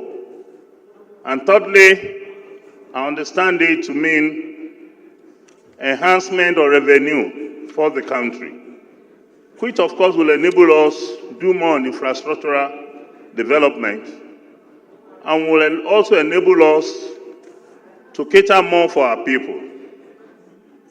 Therefore, I urge that the agencies that are in charge of information, the National Orientation Agency, in fact also the Federal Inland Revenue, and other agencies must continuously engage the people, which is what has led us to what we're doing today. The Speaker, you have allowed for enough consultation and engagement, and I therefore commend you, commend your leadership, commend the entire leadership, that we're having the beauty of democracy. We're having a robust contributions from members. And I say I want to thank you. On this note, I plead and urge that we allow this bill to go to the second reading. Thank you very much. Thank you, Honorable Lalu. You have the floor. Mr. Speaker, honorable colleagues, thank you for giving me this opportunity to lay my voice on this tax bill. And I will go straight to the point to avoid other protocols and save my time. Mr. Speaker, first of all, the issue of withholding tax. Withholding tax, as the name implies, is to withhold. It's like a provision set aside. It's not actually a tax. It was there to augment company income tax at the end of the financial year. And the general principle of this bill has promoted automated tax bill receipts. And therefore, I wish that at every financial year, when a company has made its own self-assessment return to the tax authorities, and there are excess from that of the withholding tax, that's supposed to be automated reversed back to the company, because the tax authority already have the identification number of that company, the BVN, and the account number to do so. That is one. Secondly, on the issue of the Nigerian Tax Administration Bill, Section 37, which says, where a business produces either no assessable profit or an assessable profit which is less than expected from that business, or the true amount of the assessable profit cannot be readily ascertained, the relevant tax authority may, in case of a resident, assess and charge the taxable person on such a fair and reasonable percentage of the gross income from the trade or business as the relevant tax authority may determine. If you look at the tax bill before us, there is an autonomous power on the chairman of the Nigerian Revenue Service based on the Nigerian Revenue Administrative Bill, Section 16, Joint Revenue Board of Nigeria, Section 4, and the Nigerian Tax Administration Bill, Section 87. It has given him autonomous power. So in this situation, my opinion is to amend that particular section and make it specific. And generally, where a business has no profit is a non-taxable investment. And therefore, let us be specific. If a particular income is seen as whether it is 2% or 3%, should be charged when the income of that business is less than a particular amount of money, but not to leave it open as discretionary of the tax authority. Yes. And last is that when you look at the Nigerian tax bill before us, Section 188, which actually talks about 0% charge to VAT. And there are so many products or businesses such as education, fertilizer, local produce, agricultural chemicals, which are good. But in terms of electricity, they said that electricity generated by generation companies, GenCom, and equally the electricity transmission is equally zero. But what about the distribution is not mentioned in this bill? And that is the exact thing that affects the common man directly. So if the generation will have such a waiver and the transmission will have such a waiver, while the distribution will not have, where it affects the generality of the populace and the less average income earner, then there is something wrong.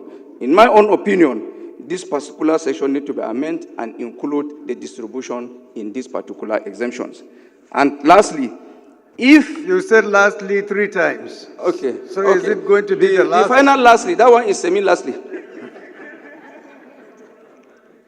So, in terms of issue of derivation, if derivation, because general public look at it from the issue of 13% derivation will come to all companies. Generally, there is a misconception, which therefore bring out what we call expectation gap. To my own opinion, since we generally agree that VAT is a consumption tax, this one is just semantics. Let's change derivation to consumption, period. That's my own opinion. And thank you very much for giving me this opportunity. Thank you. And I pray that this bill will scale it. Thank you very much. Thank you. Is Honorable Bashir Zubairu around? No? Honorable Cyril Godwin? But you spoke already. Okay.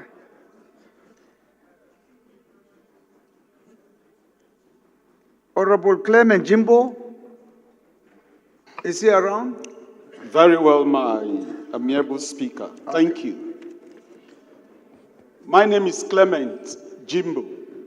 I still represent the very good people of Abak, Etmekbu, Ika Federal Constituency. My speaker, let me first commend your dexterity in leadership in still having this house under one envelope as a result of these tax bills. Mr. Speaker, colleagues, let me first draw our attention to what Dr. Miles Monroe of blessed memory said. And I quote, he said, if you keep doing the same thing over and over again and expect a different result, you are simply suffering from mild insanity. Mr. Speaker, colleagues, for 95 years, the current tax bills has been in circulation And I want to believe it is the reason why things were not really moving, because we were doing the same thing over and over and over again. And the result was Professor not different. Lillian, you are invited to sit with the leadership from this side. Honorable Judge is waiting for you. Come to this side, please. Professor Lillian, is an instruction. Come and sit next to our Labour leader, please. So, my dear Speaker, let me commend the executive for the boldness to attack these very critical reforms that will not only move our nation from where we were to where we need to be, but it will holistically change the paradigm of our ways of doing business. One of the items in the You sit next to bill, to the leader. I will want to highlight for Nigerians is the departure from headquarter base to place of consumption derivation. Go to the seat of the deputy minority leader. Deputy minority leader. Yes, the next one. Of tax Thank you. from small businesses with operating returns Honorable from Jimbo, 0 to you have 2 minutes more, please. 50 million naira. It is very commendable. And I will plead with my colleagues to allow this bill to jump the fence of second reading to the parlor of public hearing and into the kitchen of third reading and eventually pass. I so submit, Mr. Speaker. Thank you, Honorable Jimbo. The next is Honorable Larry Okonula. Is Honorable Larry around? Okay. Thank you so much, Mr. Speaker. The People's Speaker. Thank you for yielding to me. I want to thank all our honorable colleagues for their wonderful contribution to this important bill. I want to thank the President of the Federal Republic of Nigeria for this landmark bill in solving issues that are pertinent to our great nation, Nigeria. To me, this bill addresses two critical, important issues to me: economic stability and the growth of our nation, Nigeria. This bill is designed to create a progressive tax system where the burdens are shared among all citizens.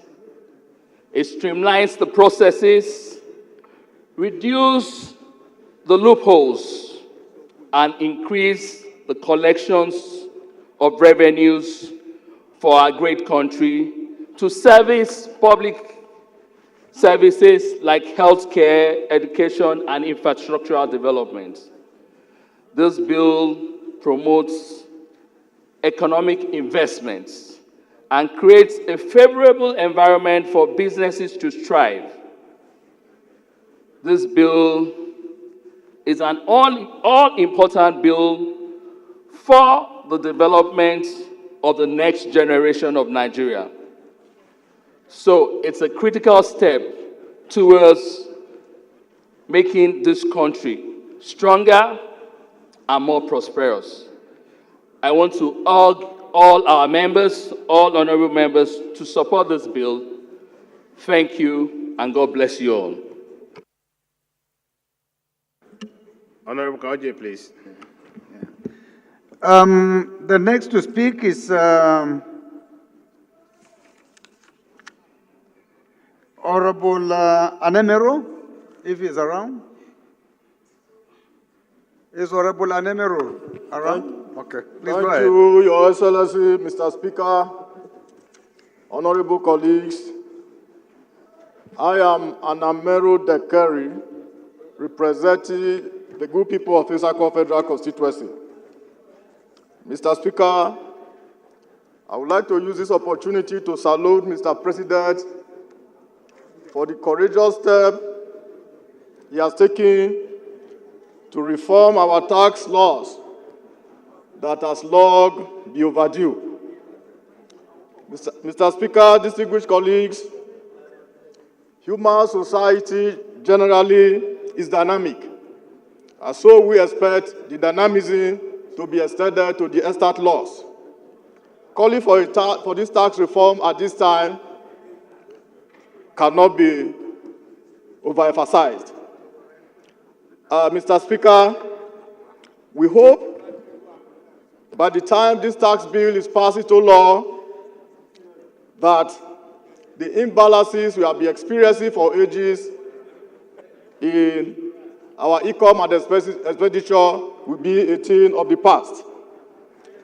While we are advocating for this tax reform, Mr. Speaker and distinguished colleagues, I will also want us to throw more light to our tariffs to discourage our economy be run. Honorable member, 2 minutes, 2 minutes, 2 minutes more, please. Thank you, Mr. Speaker.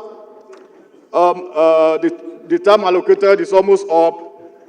I want us to, as much as we are deliberating on this tax reform, let us also throw more light on our tariffs to discourage our economy that is currently being run on the wheels of importation and encourage local productivity for the common good of all. Finally, Mr. Speaker, Nigeria is one of the countries in sub-Saharan Africa with the least tax to GDP. On this note, I therefore submit that our dear colleagues to support that this bill be read for the second time I pass. Thank you. Thank you, my dear brother. The next to speak is Honorable Mukhtar Umar Zakari. Mukhtar Zakari, is he around? No? I'm around. Mr. Speaker. Yep. Okay. Please go ahead. Thank you, Mr. Speaker, for yielding the floor to me. My name is Honorable Mukhtar Umar Zakari. I represent Taroni Federal Constituency, Mr. Speaker, from Kano. Mr. Speaker, I have so many things to say, but due to time, I will limit my submission till we went for the public hearing. But I will limit to 2 items. Mr. Speaker, in 2020, tax was increased between 5% to 75%. And agriculture, health, and education were exempted from tax. However, consumers still face price increase, critical goods and services, price increase in critical goods and services. If the poor and the middle class were not insulated then, Mr. Speaker, I want us to look at them now. If the tax increase now, where are they going to be? Mr. Speaker,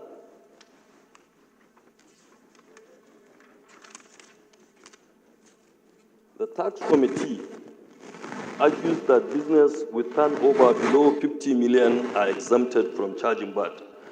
However, none of the VAT-heavy industries, manufacturer, ICT, mining, comprise small businesses. Large corporations dominate these sectors, meaning that VAT increase will primarily be borne by their consumers, not the business themselves. Even small businesses that serve as distributors or retailers of the VAT-liable good must pass these taxes onto consumers, further eroding the spending power of the poor and the middle class. So, Mr. Speaker, I want us to look at these things at the public hearing so that we will insulate our poor and the middle class people. I so submit, Mr. Speaker. Thank you. Thank you, my brother. Honorable Dr. Luko.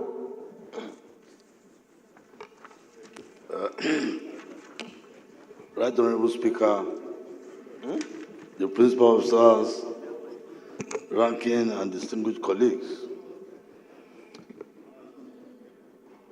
from discussion, one has seen that this issue of tax is a moving train and cannot be stopped. Mr. Speaker, I acknowledge your wisdom, and the same wisdom I want to appeal to you to appeal to Mr. President.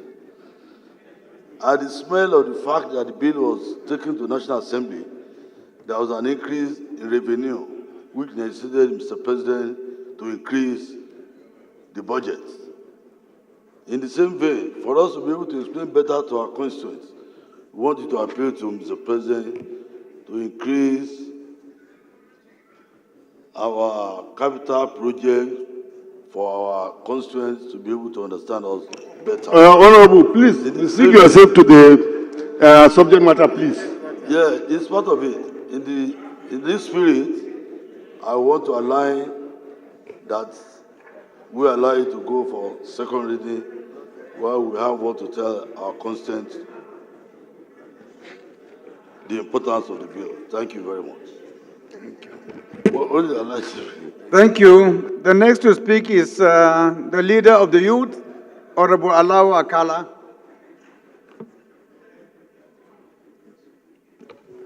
Thank you, Mr. Speaker, for always considering the youth. I remain Olamiju Onlo Ayodeji Alaw Akala. I represent Nigerians starting from Ogumosho North, South, Orire Federal Constituency. Mr. Speaker, I'm from the Pesete State, Oyo State. Mr. Speaker, it's a very wonderful day today that we're sitting down here debating such a wonderful bill.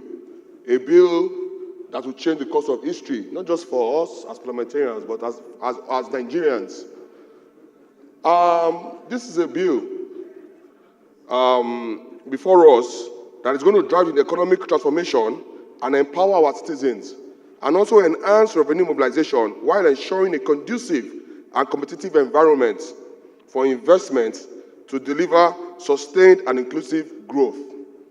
Mr. Speaker, I'm sure when we get to the public hearing, a lot of things will be discussed.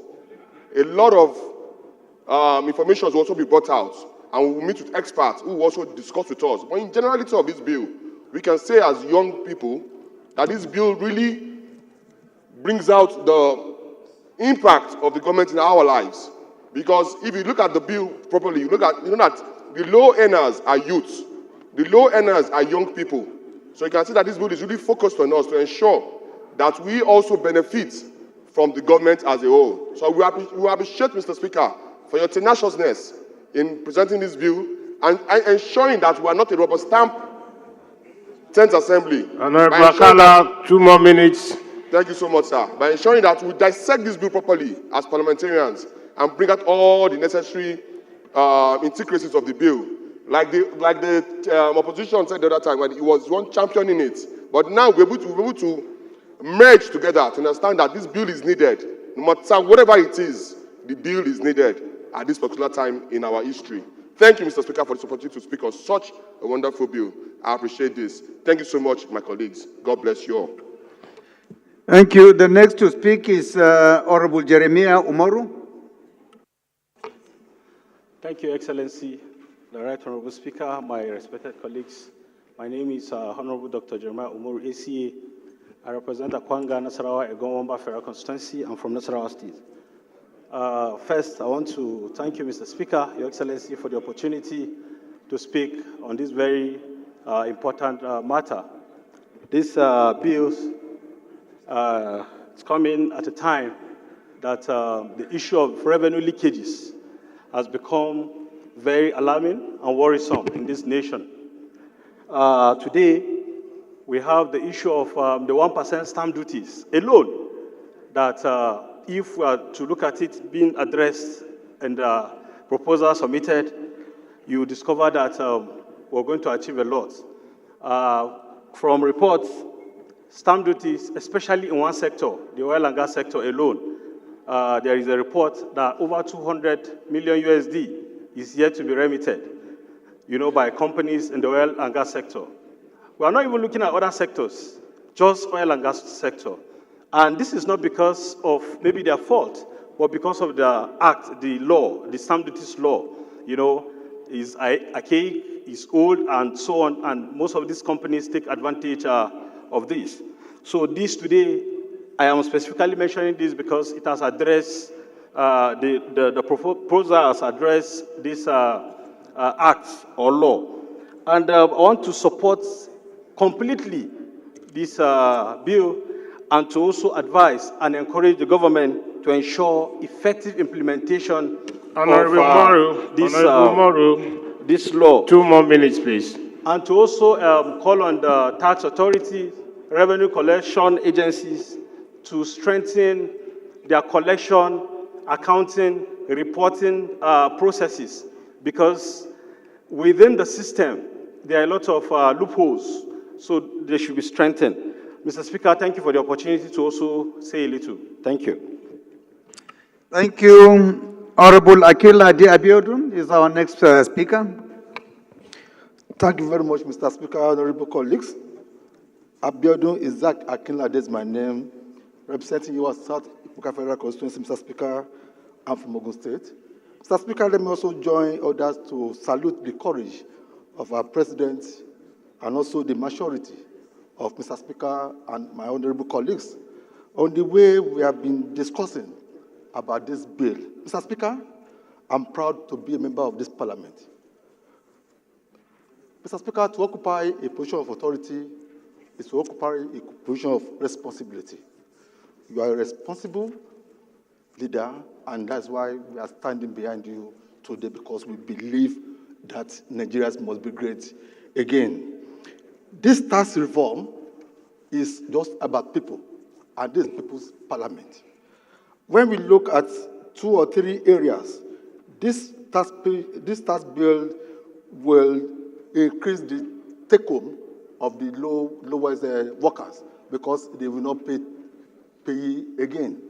It also reduces the pay tax to those earning a monthly salary that's below 1.7 million naira.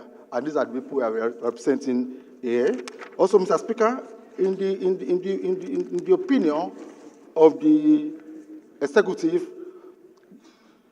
there's a determination, a genuine one, by Mr. President to encourage and support the state government by reducing the fat that come to the state, that come to the federal government, and increasing the tax that go to the state government.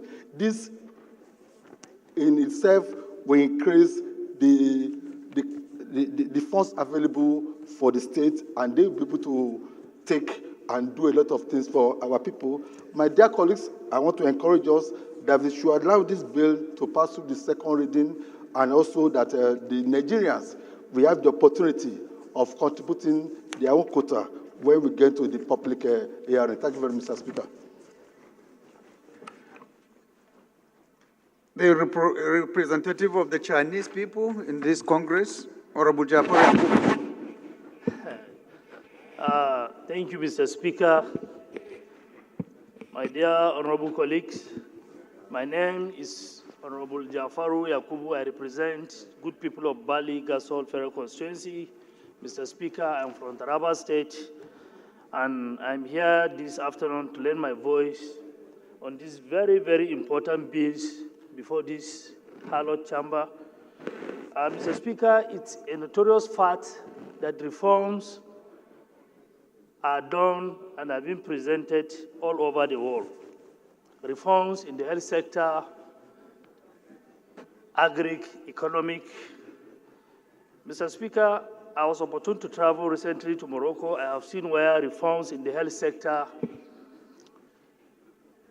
is currently going on in Morocco as a result of the COVID-19 pandemic that hit the world. Morocco are going to commission 10,000 hospital bed capacity as a result of a reform welcome from the health sector. Mr. Speaker, we commend the presidency for presenting these bills, HB 1756, HB 17575859. It's a notorious fact that at the beginning it was so chaos, the tension was high, but because of the wisdom given to a leader and given to you, Mr. Speaker, you are able to make the atmosphere so conducive. Mr. Speaker, my concern here is specifically on the VAT increase. The VAT increase, which reached 7.5% to 10% in 2025, going down to 12 to 15% in 2030, which is not good, which is mostly the fears and challenges of our people.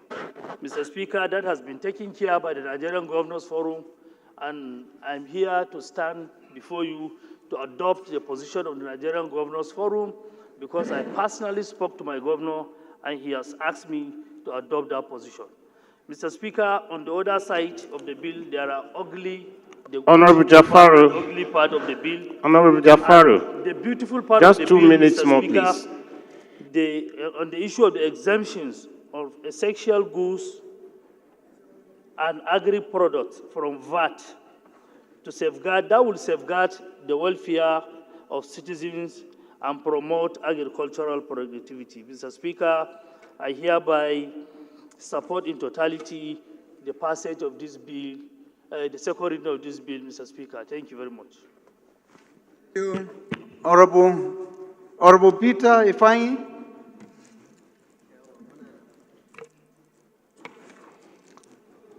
The People's Speaker, I thank you for yielding the floor to me. My name is Honorable Ambassador Peter Ifeanyi Uzokwe. I speak for the good people of Nnewi, the Japanese capital of Nigeria, Nnewi South, and the Ekusigo constituency. Mr. Speaker, I thank you for yielding the floor to me, and I want to pass the message from my constituents in supporting the passage of this bill to second reading. During our town hall meeting, they agreed with all the facts of the bills, but they say I should pass 2 messages to the executive. Number one, they want to see through efficiency in collections and implementations of these bills. 2, they want more resources to be allocated to education, health, and infrastructures, especially roads, that are the only connection between the poor and the rich. They noted that it is not true that the poor will not be taxed, but because other... Honorable Batera, please. They believe that other things being taxed are being consumed by them too. So we should be having the poor at heart before passing on this. Ambassador. Mr. Speaker, I thank you, the People's Speaker. Thank you. Honorable Adodogwa.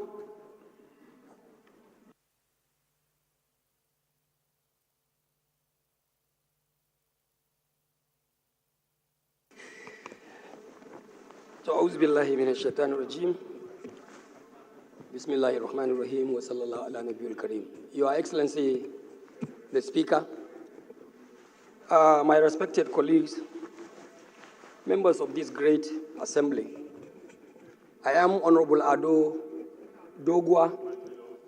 Mr. Speaker, honorable members, I represent the people of Chudunwada Dogwa Federal Constituency, and I am from Kano State.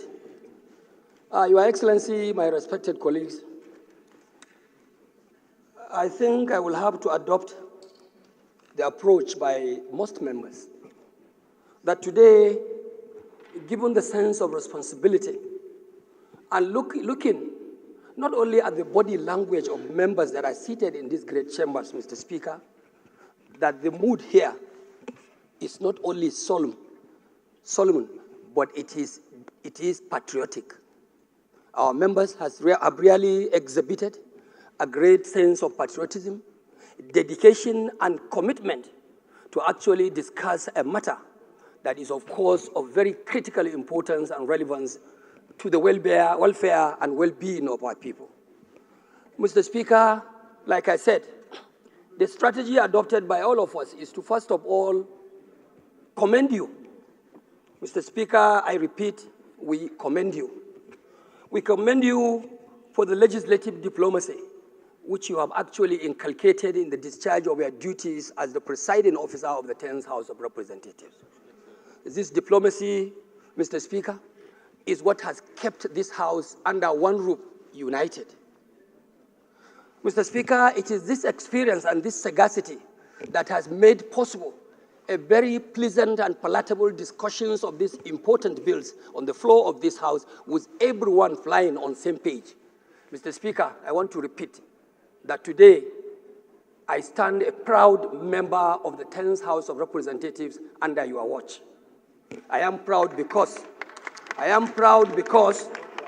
as a representative of the people, Mr. Speaker, honorable members, today we are putting on record that this is indeed the House of Nigerian people. This is indeed a House that can stand non-partisan when the interest of our people out there is at stake. Mr. Speaker, I am proud that for the first time in my history of being a parliamentarian of over 33 years in the floor of this House of Representatives, I have seen under your leadership and by extension the leadership of the other body of principal officers, a strategy that put on hold an executive bill, not only one bill, executive bills that came with all the speed to this House of Representatives. On hold because you said, hold it until we consult. Hold it and let us dialogue. Hold it and let us discuss the interests and the expectations of the common man on the street whom we are representing on this floor. Mr. Speaker, I want to believe that by now every member of this House has consulted widely. I have consulted. Every good member of this House has also dialogued widely. I have dialogued with the people I'm representing. Mr. Speaker, today we are able to face these pieces of legislation with an informed mind and definitely with a mind of committing to the expectations of my people. I believe, based on these consultations, Mr. Speaker, and dialogue, the members of the House of Representatives today, individually and collectively, are able now to differentiate and identify the bathwater and the baby. Mr. Speaker, honorable members, today, I believe we are all informed. We can be able to differentiate between the chips and the rice. And so also in your wisdom, Mr. Speaker, and the wisdom of the leadership, the first time you are coming up with a strategy that came up with a special committee, a reviewed committee to go into the business of this legislation so that each and every state will have a representation on the finance committee that has the statutory duties to actually conduct the public hearing. Members of the caucuses that are providing shock absorption policy and administration here are also members of this adjusted committee, a large committee. It is all with a view to ensuring that what the people expect from us is what will be embedded in this legislation at the end of the day. This, of course, would not have been possible, Mr. Speaker, if the executive arm of government, led by the President of the Federal Republic of Nigeria, distinguished Senator Bola Ahmed Tinubu, had also not graciously allowed us to practice democracy in the real sense. I salute Mr. President for allowing us to do our job in our own way. I salute Mr. President for not interfering. Dogo, 1 minute. And when he said so, when we were allowed to do our job, today, Mr. Speaker, we are now doing our job to the best interest. You still have the floor. Your Excellency, I want to say, based on the level of information and guidance we have all garnered from our people, from stakeholders, I want to believe that this House, under your leadership, and in subsequent engagement of these bills, will do justice to the bill and will do justice to the people of the Federal Republic of Nigeria. I am proud to be part of it, and we thank members We thank members for the level of cooperation and understanding they have exhibited today. And I want to believe that all we have discussed will be brought to bear. Mr. Speaker, put the question. Will be brought to bear in subsequent considerations of this legal framework. On a final note, Mr. Speaker, I want to also join the lead contributor, the lead debater, who is the leader of the House of Representatives today, whom in his own presentation stated clearly and to the admirations of members that no to the phasing out of relevant agencies of government that are popular and have also had a lot to deliver to the expectation of the people. Naseni, for instance, the TED Fund, for instance, the Speaker, the leader of the House, I quote you, NIDA, for instance, I quote my leader for being so sagacious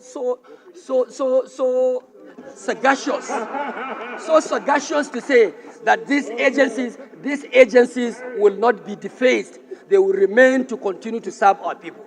Mr. Speaker, others contributed to the issue of legislating or charging a tax on inheritance tax.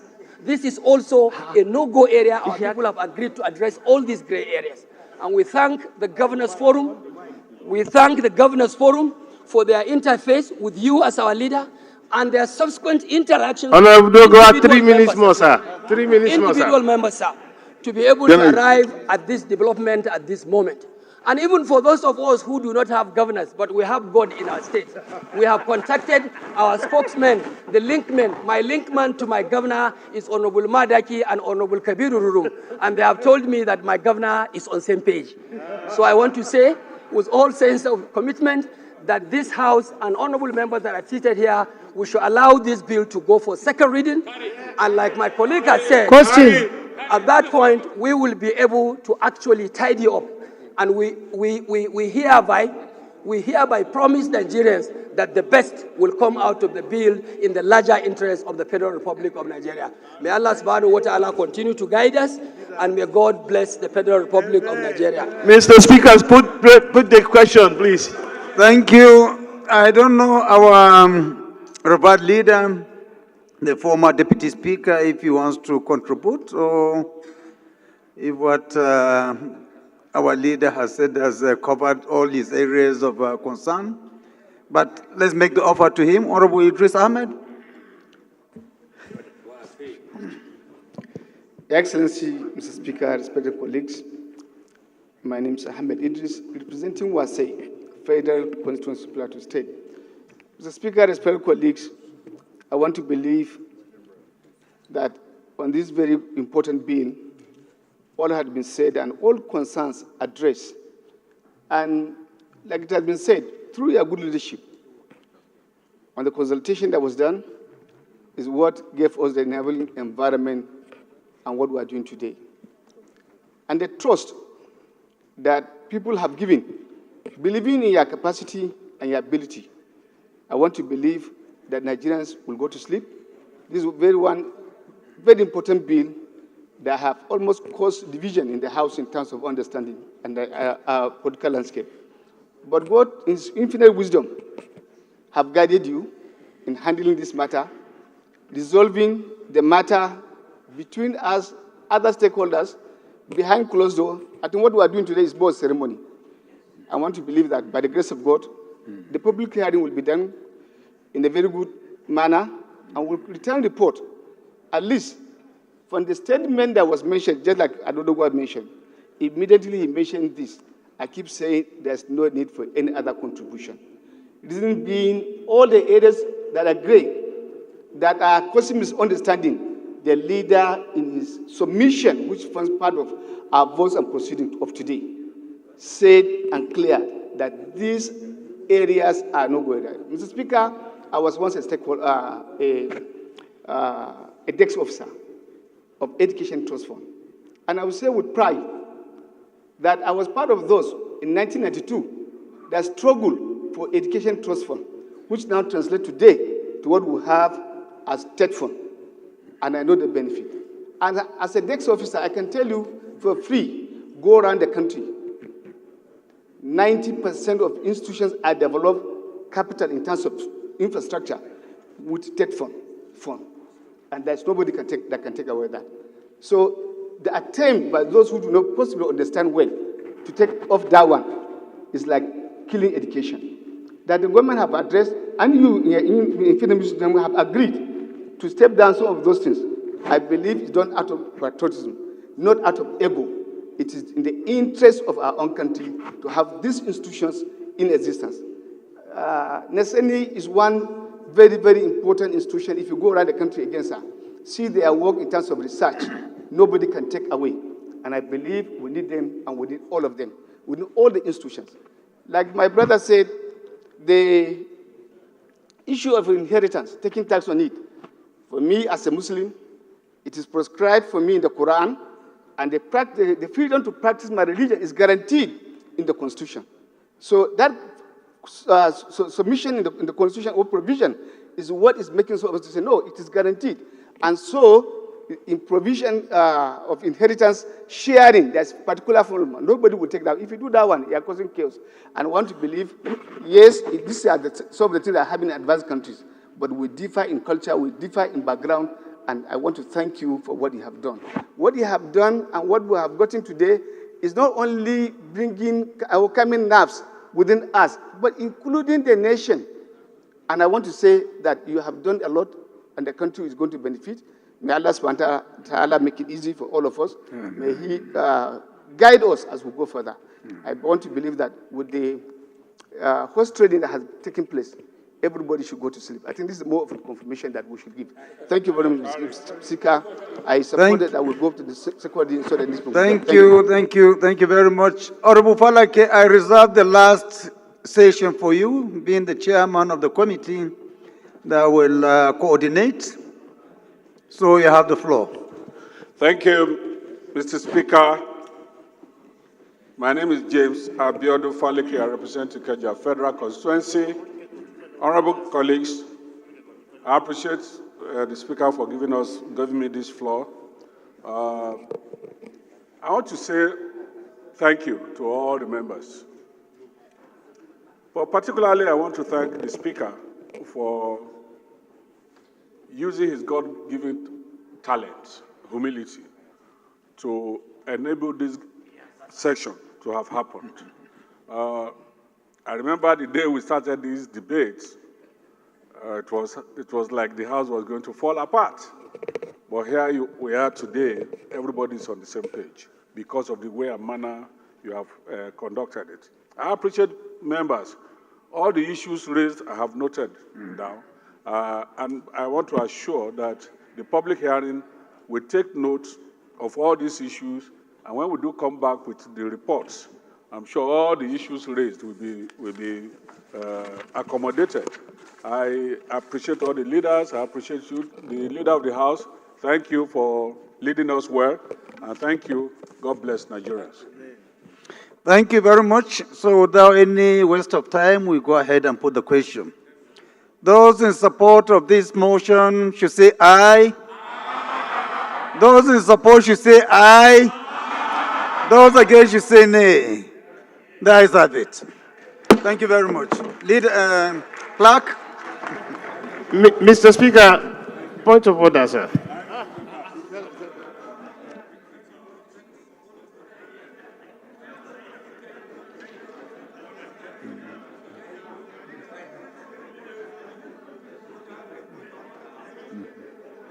Clerk, go ahead. Right, Honorable Speaker, honorable members. A bill for an act provide for assessment, collection of, and accounting for revenue accruing to the Federation, federal, states, and local governments, prescribe the powers and functions of tax authorities and for related matters. Second reading. A bill for an act to repeal the Federal Inland Revenue Service Establishment Act No. 13, 2007, and enact the Nigeria Revenue Service Establishment Bill to establish Nigeria Revenue Service charged with powers of assessment, collection of, and accounting for revenue accruable to the government and of the Federation and for related matters. Second reading. A bill for an act to establish the Joint Revenue Board, the Tax Repeal Tribunal, and the Office of the Tax Ombud, and for the harmonization, coordination, and settlement of disputes arising from revenue administration in Nigeria and for related matters. Second reading. A bill for an act to repeal certain acts on taxation and consolidate the legal frameworks relating to taxation and enact the Nigeria Tax Act to provide for taxation of income, transactions and instruments and for related matters. Second reading. The 4 bills are referred to the Committee on Finance for further legislative action.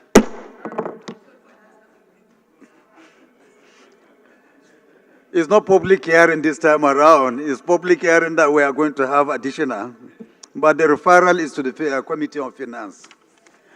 Leader of the House, please can you move that the House adjourn to tomorrow, 11 a.m.?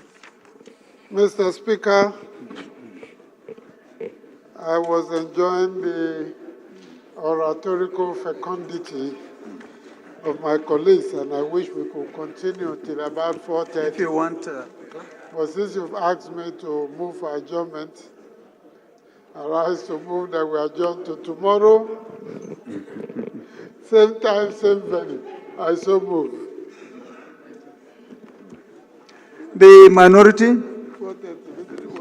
Mr. Speaker, my highly respected colleagues, Aliyu Sani Madaki is my name, and I represent the Ala Federal Constituency of Kano State. I stand to second the motion as moved by the House Leader that we do adjourn to tomorrow, same venue, same place. I do second. Those in support of this motion should say aye. Those against should say nay. The ayes have it. House adjourned to tomorrow, 11 a.m. Thank you very much.